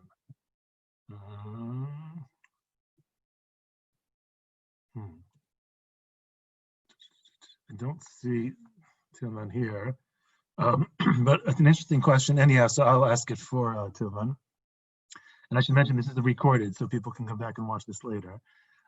So Tilman Brown asked about the history of the issue of compensation for economic damage resulting from state action in using its police and regulatory powers. And specifically he asked, so did economic actors receive any compensation for their economic damage, and under what conditions? Or was the state action seen as the exercise of its police and regulatory powers, which the affected actors had to accept without compensation? And are there any concrete examples of one or the other? So if there's anyone in the panel or outside the panel, indeed, who has anything to say about that? So first we'll start with our panelists. Felice, you want to turn on your mic? In the 1892 epidemics, the public health department destroyed people's belongings who they believed to be contaminated. And victims could file compensation claims, but the standard that was used was if the garments and bedding and furniture had already been infected, and I'm putting that, in quotes, then there could be no compensation because that it was already considered to be destroyed. So only if non-infected goods were destroyed would compensation be obtained. And I had gone through the various filings on that, and virtually nobody received compensation because of the argument that it had already been destroyed. And in the archives, there are people who are extraordinarily poor who had only blankets, basically, who asked for their blankets or their bedding back and who would make these claims. And they lost those claims. Great. Anyone else on compensation? I could add, I mean, the general American rule has been one of nuisance versus non-nuisance. That is to say, if some piece of property, it could be personal property, but it could be a building, is a nuisance, then it can be destroyed without compensation. And if it's not a nuisance, then it's subject to all of the takings rules that it might exist in a state or in the federal constitution. So that's the dividing line. And of course, it's always contested what's going to count as a nuisance, but that's the legal doctrine. I should also say there was virtually no way of proving that something was infected or not infected unless very complex tests, which would not readily be available, were done upon things like garments. So it would have been impossible to actually show that they somehow, were not infected or could not transfer contamination. And so whether or not something really was a nuisance was actually beside the point because there was no way to show that from an evidentiary standpoint. Okay, Tarangini, are you still here? I don't see Tarangini, so we'll come back to her question later. Then Albrecht, I see you raised your hand. I was just going to add that in addition to nuisance, under common law, necessity justified intervention with property, that even under common law. So fire would allow destruction of houses that were in the path of a fire. Floods justified interference with property. So I would imagine that the same doctrine would apply with respect to those issues, especially under non-common law systems. It was the case, though, in particularly extravagant, famous episodes where property was destroyed by quarantine authorities, that compensation would usually, at least in the 18th, 19th centuries, be granted. So there's a famous episode of, one of those boards, Noga, that you kind of alluded to coming later would be the 1799 Quarantine Committee, which for a year was issuing kind of quarantine declarations in Britain. And its most infamous and controversial thing said 3 ships from Morocco carrying goat skins had to be taken into deep water and burnt because this cargo was just seen to be too pestiferous. And an act of parliament was passed to grant compensation to those ship owners. Okay, great, thanks. Albrecht? Well, mine is not on compensation, but rather a new subject. So if you want to finish up on that first. No, that's fine. Go ahead. Okay, next subject. I've got a question from the point of view of early modern Germany. I see that this whole subject is regulated by what in Germany is called Polizeiverordnungen, so police ordinances on a local or very regional level. So in parentheses, that makes the whole subject very difficult to examine because the sources are so diverse and so spread unto down to the low and lowest unities of lawmaking.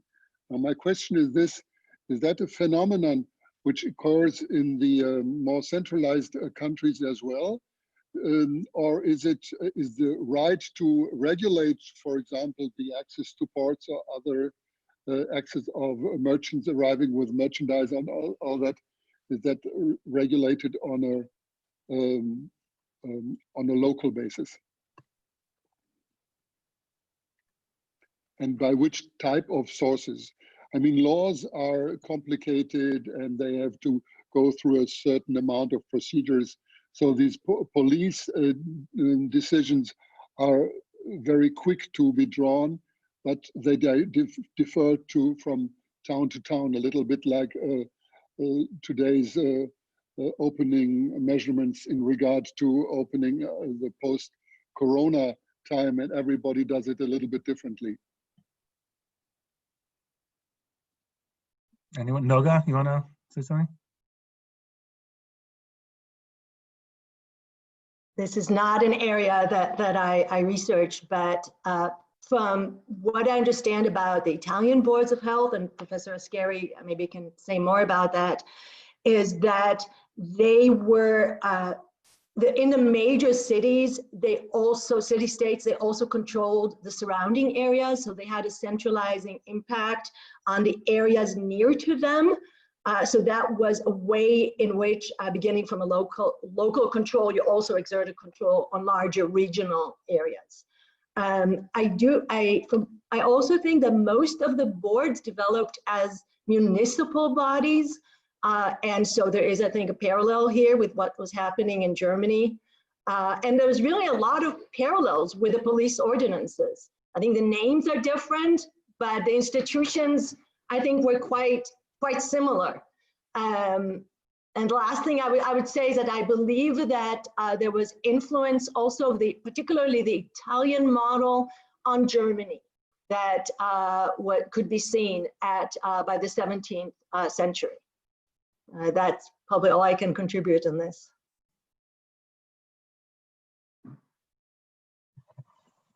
Okay. Let me read out a question I got here. David? Yes, Michelle, go ahead. Yeah, I just wanted to jump in on France. From what I read in the secondary literature on this issue, it's very similar. The cities were dealing with the crisis, the plague and everything. And it's not until 1683 that I found a French ordinance by the king that would regulate this.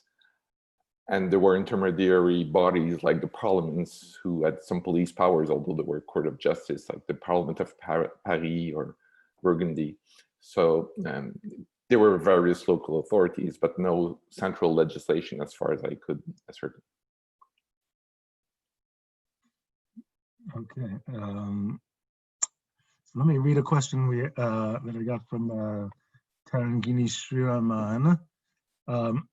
She has a bunch of questions. So I'll start with one for Tamara.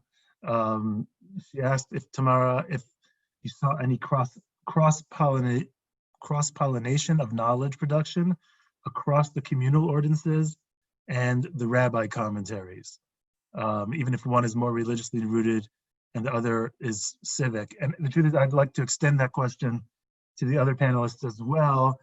So, I mean, Alex talked very explicitly about sort of transnational law and also transplants, and Noga did as well. But I could pose the question, so to the two Americanists, you know, to what extent the U.S. Was getting ideas about regulation of disease from other legal jurisdictions. And I could ask to Mario as well, across genres. So Mario, you talked about, the treaties about sort of expert jurist opinions versus local legislation. And so, is there cross-pollination of ideas between these different kinds of legal norms and legal literatures? So Tamara, I'll let you go first. I mean, there definitely is cross-pollination going on between the rabbinic and the communal point of view, and they're very much enmeshed in several ways. One of them being that, these communal leaders usually had a rabbi who, as I said, often was responsible for the excommunication and for that type of thing. So they were definitely communicating in terms of where they got their knowledge from about, what's the best way of managing these diseases and treating them.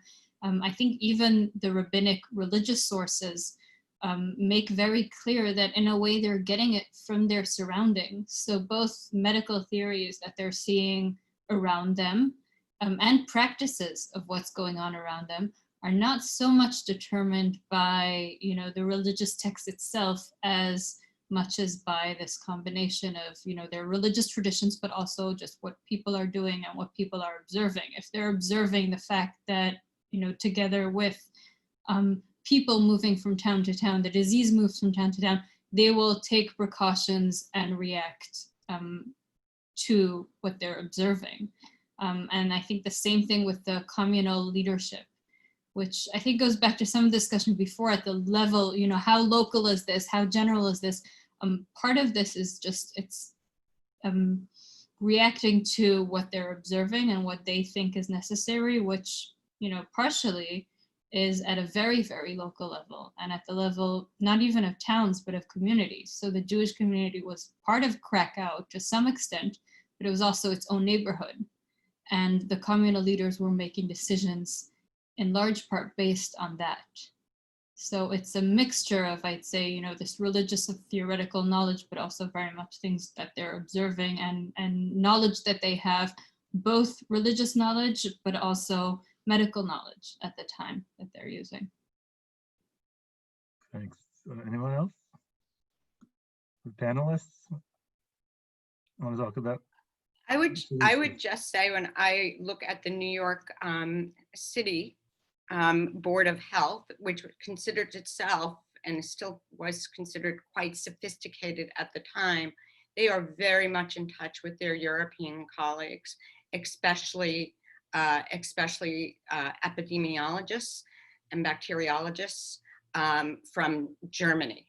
And they are actually often hold Germany up as a model. When we get to the more local level, there's less sophistication. However, the actual statutes that New York City had, a lot of cities and counties replicated those statutes. So it was not so much a difference or a conflict between how epidemics or quarantines were to be dealt with, but rather a clash of power in who had the power in these overlapping jurisdictions. But certainly New York absolutely looked to Europe, and part of the importance of the epidemics that I speak of is that this is a chance for New York to show that it has fully adopted German ways and German science. Great. Yeah, John. The connection that strikes me from the presentations in terms of thinking across jurisdictional lines and gathering insight and new ideas across jurisdictions is this thread about necessity, which Mario started this off with and ran through each of the presentations. I was trying to think it through in Tamara's very interesting and importantly different Jewish law tradition piece, but through the other presentations, that necessity idea was really salient. And so it just struck me that getting to the bottom of that would get to the bottom of something that ran across apparently time and at least some space in these conversations. If I could just respond to that, I think it's an important point, that necessity determines so much of this. I mean, I would definitely see it in my Jewish sources in, for example, Rabbi Israelis' statement that the practice of the Jewish people is law, which in a sense overrides whatever the Talmud will tell you about staying or leaving. If what people do and what they think is safest is to leave, if that was sort of the instinct of people of what they should be doing, then rabbis would find a way to make it square with the legal tradition. Thank you for bringing up that point. Mario, do you want to add something? No. No, we can't hear you, but I see you shaking your head. Do you want to say something? Mario, if you turn on your microphone here. Can you unmute your microphone? There you go. That's right. That's right. So sorry, because I had too many things. Probably if I wrote the paper was better. But anyway, just a comment.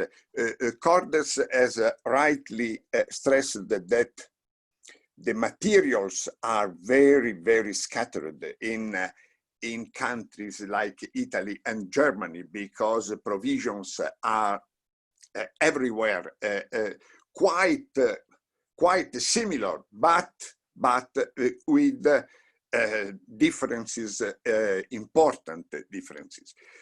The other thing Noga stressed, this question of the city, Italian city with a territory. Not only a territory, sometimes was an empire, a maritime empire like Venice. I saw a work of some few years ago. Van Zan has collected 5 volumes of provisions of the Venice Republic on matter of sanity. So think about the territory, the harbors everywhere in the Mediterranean Sea. So there is I think that was really a model of organization of a state health. The other thing is to Will, I would say, probably is right to find 2 different models. But if we look, for example, at the best Tractatus de Peste, there is a long part on prevention that is exactly what he says, what Witt says about environmental horizon, because they inherited by classical culture these, and even Roman law, the all cautious provisions for waters, for cloacs, for everything for the environment, avoid the corruption of the environment. There are many popular instruments, probably very difficult to use in later Roman Empire, but are in Justinian's law, and they taught at the university these principles. So we have a gap, I think, a strong gap in our tradition from an ideal world, European world with many ideals, natural law. Remember, by natural law, omnia sunt communia. So not only all people are free by natural law, but even goods are common. So in case of a necessity, this common property of goods is again enforced. This is in our tradition, exactly as the political tradition to select and discriminate among social groups. Our history is is a continuous continuously marked by this gap. How important was this omnia sunt communia? It was for millenarists, for the Franciscan, San Franciscans people, friars, were very important, or on the intellectual level. And our cultural history was based on, and probably even our meeting is based on some of these common ideals. That is very difficult. This is the problem. The how to move from the ideals to the practice of the political life and of the international struggle, because the interests of different countries, we know, are so different and conflicting, with a very weak international organization. This is the other problem, I think, of our moment. Thank you, Mario. I see there's a question from Merla Eisenberg, raising your hand. Go ahead. Yeah, thanks. Thanks so much for putting this together. I have a kind of question, I guess, for Tamara, but anyone else, I guess, can jump in. I'm kind of curious, your talk about, you know, the religious reactions to these things always makes me wonder about the jump from a religious setting to a post-bacteriological revolution setting, for lack of a better term. So what happens, I guess, in that sense, to the religious writings as they get filtered through modern science, quote unquote, and how does that maybe shift the ways in which people have religious responses to these outbreaks? I think obviously partially today, but also in the past as well. Might be pushing you past your time periods. That's why I said anyone else. I'm happy to have jump in. Right, so that's a great question. I think in the responsum is where you could see that most strongly. So in that question of what to do about the couple where the woman has jaundice and they want to break the contract. I mean, I think until pretty recently, the idea was that, you know, in the early modern period, people had these miasmatic air-based theories of disease, thinking that, right, disease is somehow in the air and it's local. And they didn't have a notion of, you know, germ theory, obviously not, and you know, that idea of contagion. But what you actually see this rabbi doing is he's really manipulating the, you know, the broad medical knowledge that he has in order to make his decision, right? And he says, well, it is known that jaundice is not, it's a disease of the air, it's not a contagious disease, and therefore you have no reason to break your contract. So I think, you know, even if, you know, they don't have a germ theory, they do know that there are diseases that pass from human to human in some way, and then there are diseases that, you know, arrive in a locality and then, you know, are in the air in some other way. And you see how he's very adept at sort of using these different things he knows in order to arrive at the legal conclusion that he thinks is correct in this case. And what he was sensing in this case is that, you know, the owner was trying to get out of the contract and using this disease thing as an excuse. And that's how he, you know, he could navigate there. So I think there's always a lot of taking in of knowledge about diseases at the time, of what people know and what people do, and working between that and the sources. The other two legal sources I showed, I think, also show the ingenuity and the ways in which, by means of textual and legal interpretation, they could make the traditional sources work with science as it evolves. So where you will have some rabbis and scholars who say, well, if something's based on, you know, faulty science or science that has passed and purely on that, we no longer need to take it into consideration. The examples I showed were different. There were examples where they would make some sort of legal distinction and say, well, you know, maybe you should stay indoors, but only if you can totally isolate. If you can't, it's okay to flee. Or saying it's okay to flee early on, but don't flee when the epidemic gets worse. Right? So they use these types of interpretation in order to incorporate evolving scientific knowledge.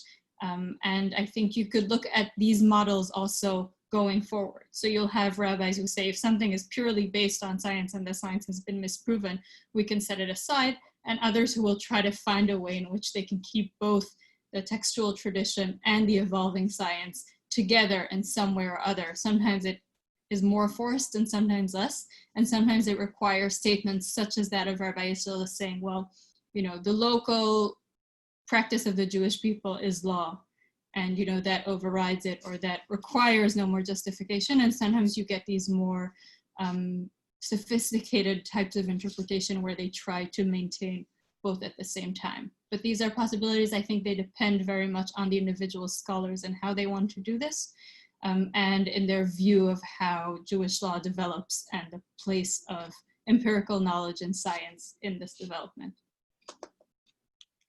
Thanks.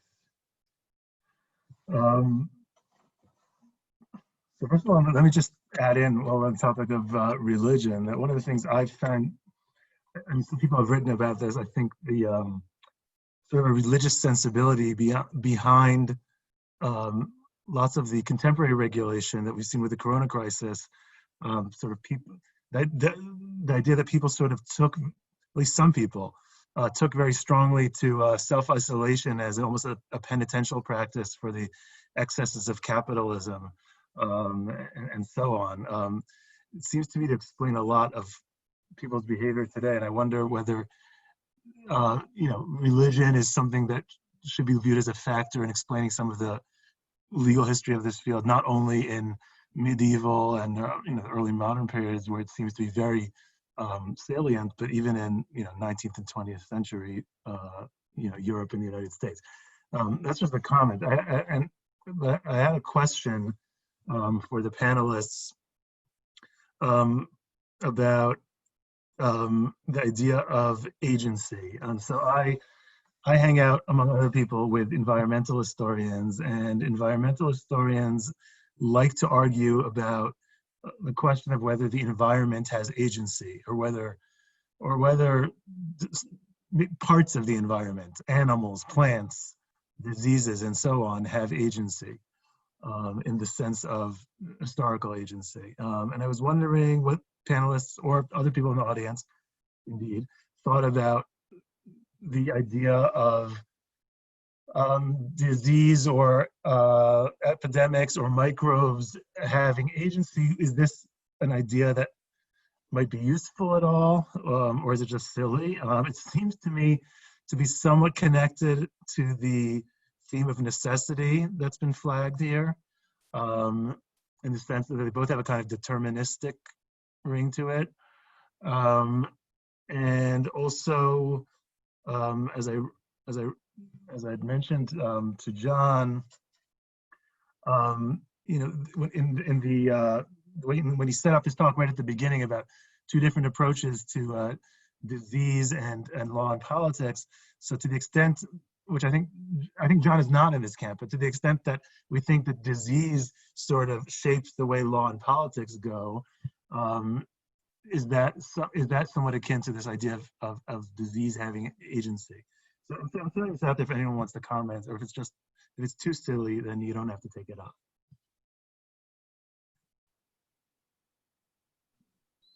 I mean, I don't think it's silly at all in the way disease is experienced. And I mean, the way I definitely saw it in the sources I was dealing with was Rabbi Luria's statement, which he cites from the Talmud, right? And says that, you know, that the angel of death is given free rein to do whatever he wants to do in time of a plague. I think that's an expression of saying, you know, this is out of human hands and this plague just does its thing. I mean, they're sort of personifying, I mean, it's not really personifying. I don't know if the angel of death counts as a person, but they're definitely giving it its own agency, which in a way for him has the result of giving humans agency of being able to flee and try to avoid it.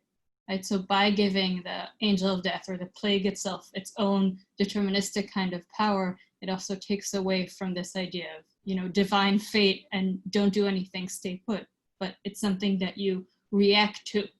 So I think the fact that the environment has agency is not necessarily totally deterministic, right? It also invites action from the other side, an agency from the other side to say, you know, well, what are you going to do about it, right? And the story he presents there, which is from the Talmud, is about, you know, the angel of death taking the wrong person because there's some mix up with the names. They have, you know, the person who was supposed to die has the same first name, but it's not the correct person. And, you know, since the quota is filled, it's fine.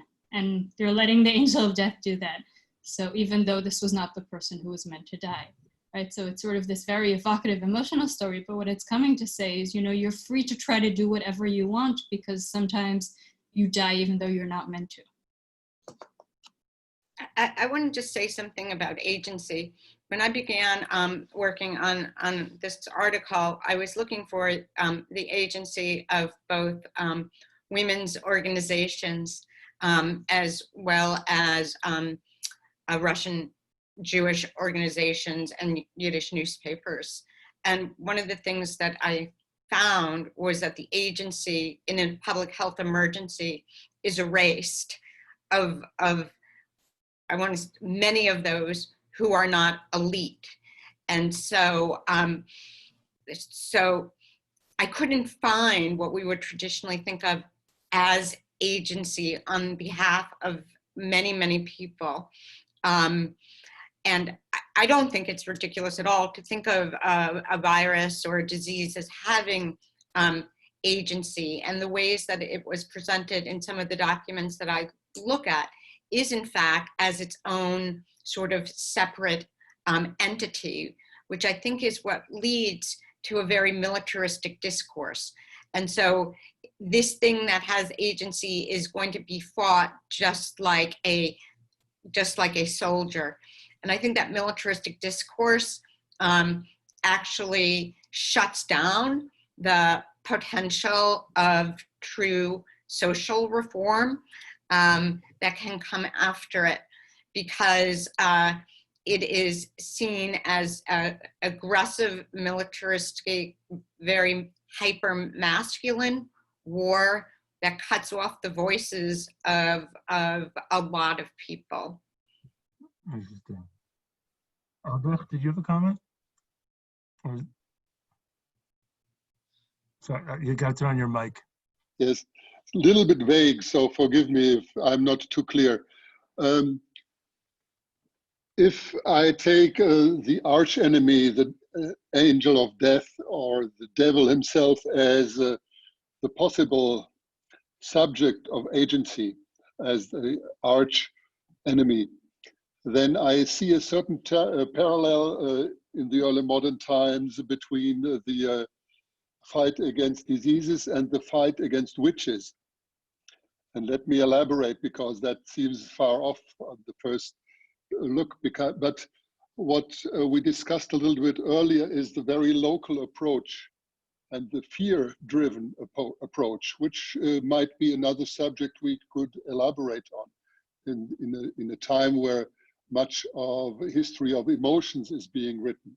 So fear obviously is a very strong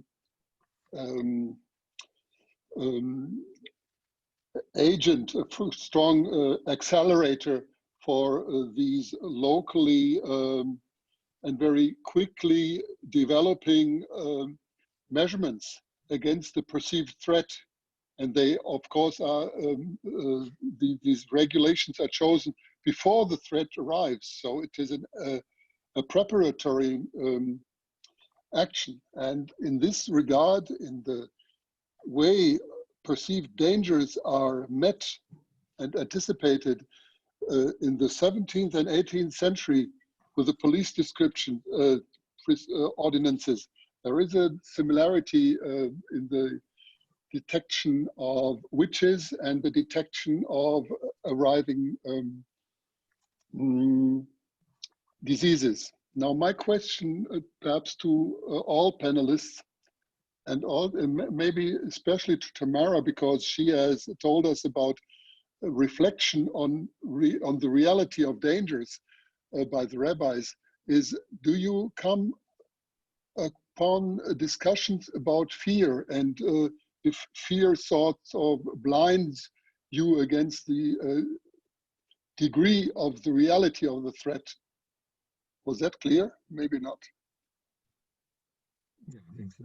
No, I think it was clear. I mean, I didn't think that's where you would be going with your final question. Definitely, I mean, in the Middle Ages, and you see some of this in the early modern period as well, a lot of the, and I think this relates to Felice's issue also with this fear justifying a militaristic idea, right? That giving disease an agency, justifying this militaristic, aggressive kind of action, while Jews were often the victims of, you know, not only the plague itself, but the violence that came before or followed as a result of this fear, and that was justified by, you see it in the community ordinances when they are concerned not just about the actual epidemic striking the Jewish community, but also about the aftermath. And you see this in many letters and notices from after the plague strikes. The Jews aren't allowed into the center of the city, which affects their livelihood. The communal ordinances have to appoint guards. It is not said explicitly why, but one of the reasons they have to appoint guards is because there's a fear for the personal safety of people who are who remain in the Jewish areas. So there's definitely fear on that end, with the Jews being sort of the you know, the people against who the fear is directed. In terms of rabbis reflecting on this issue of fear, there is one response, and it is not Eastern European, so I didn't bring it today, it's Italian, but there's one response in which a teacher, his student flees because of the plague. He's a foreign student in Venice, and he leaves because of the plague, and the teacher wants to be paid for the rest of the year, even though the student left. And there's a discussion if he should have left or should not have left, was he overreacting or not? And the rabbi's answer is actually that the student was not overreacting, even if nobody else left and nobody else seemed afraid. People who are more fearful are more susceptible to suffering from the plague. So fear definitely played a role in those terms. On the one hand, he says, you know, the student's fear was irrational, nobody else left. But on the other hand, he said, there is this psychological aspect where if you fear something more, it might actually result in making you sicker. So he both dismisses it and gives place to it and sees it as an important factor. From when is that? What year? Do you remember? It's 16th century. I want to say, I'd have to check. Thank you. 16th century is great. Thank you. Merle, did you have another question, or is your hand still up from before? Okay, that's all right. So maybe we wind it down soon, but I do have one parting question. And here I'd actually be happy if not just, I'd be happy to hear from the panelists, but also for people in the audience. Going back to my apology at the beginning of the event today, about the sort of lack of geographic and legal diversity in the topics, although we saw there was quite a bit of diversity nonetheless. And I specifically wanted to ask about if anyone has any ideas about how things might look different in non-Western legal systems, particularly in the colonial context, or not necessarily particularly, also in the colonial context, and especially since we heard from Felice and we heard from Alex about this sort of centrality of, or what Tangini said called Orientalizing Discourse, like, right? I mean, there is this strong East-West component, it seems, not only to the discourse, but to the law itself, and the way the law is implemented.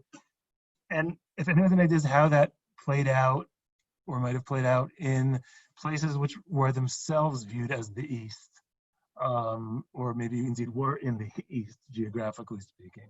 So I'd be happy for anyone's thoughts on that.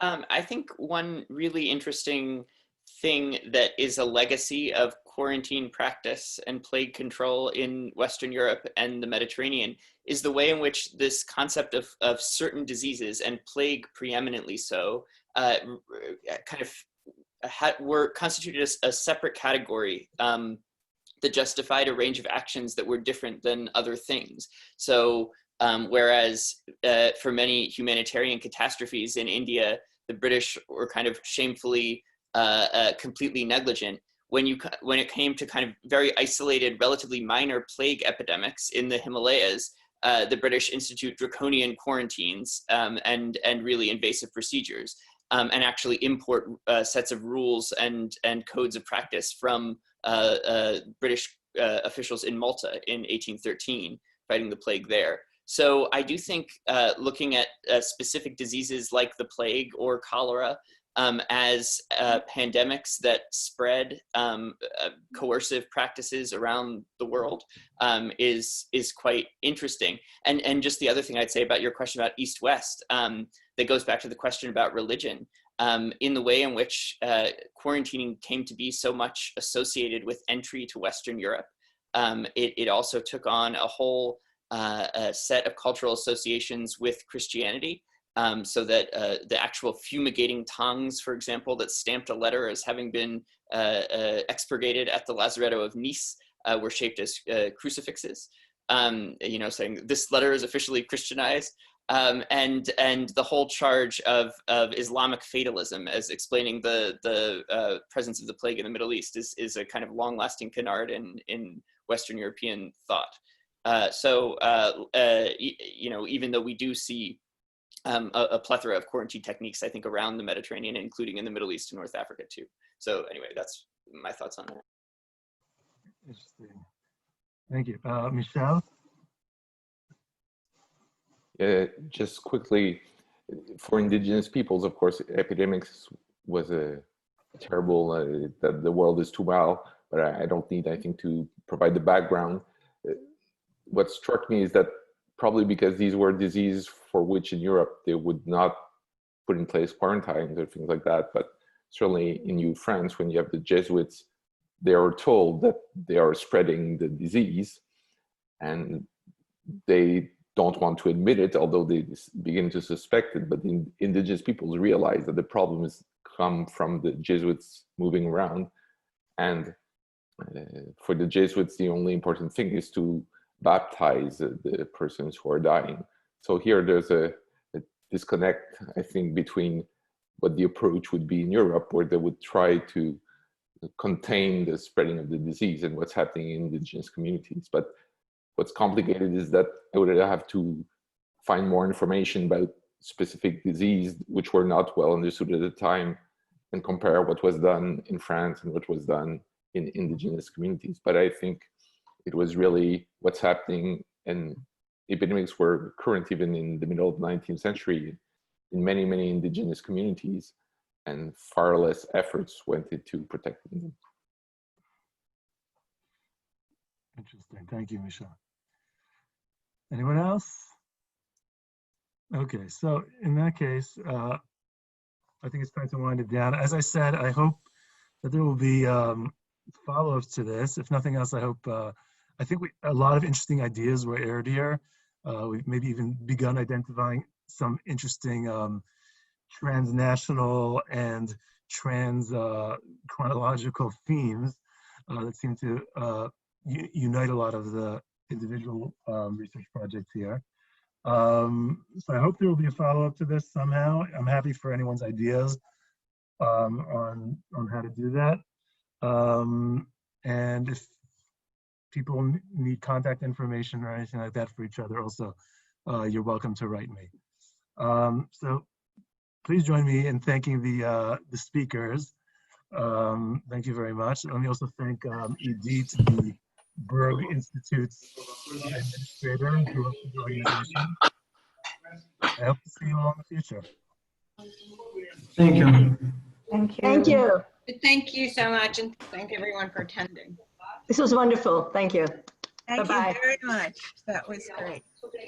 And I hope you'll make it easy for people to see the recording, because I'm thinking of many people I would like to suggest that they would find the recording.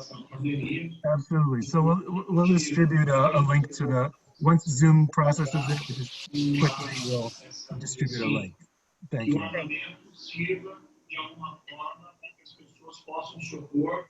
De forma armada contra medidas sanitárias. Dentro das reuniões, isso pareceu muito claro, não existe espaço ali contraditório. Foi perguntado por que se posicionou contra outros assuntos considerados polêmicos na reunião ministerial. Durante a reunião, o ministro da Educação disse, por exemplo, eu vim votar esses vagabundos na cadeia, começando pelo STF. O senhor, que já foi direito, fica longe. Eu sou presidente. É que pelo menos chama a atenção também a manifestação do ministro do Meio Ambiente, que quer passar a boiada aproveitando a mídia distraída com a questão da Covid. E chama a atenção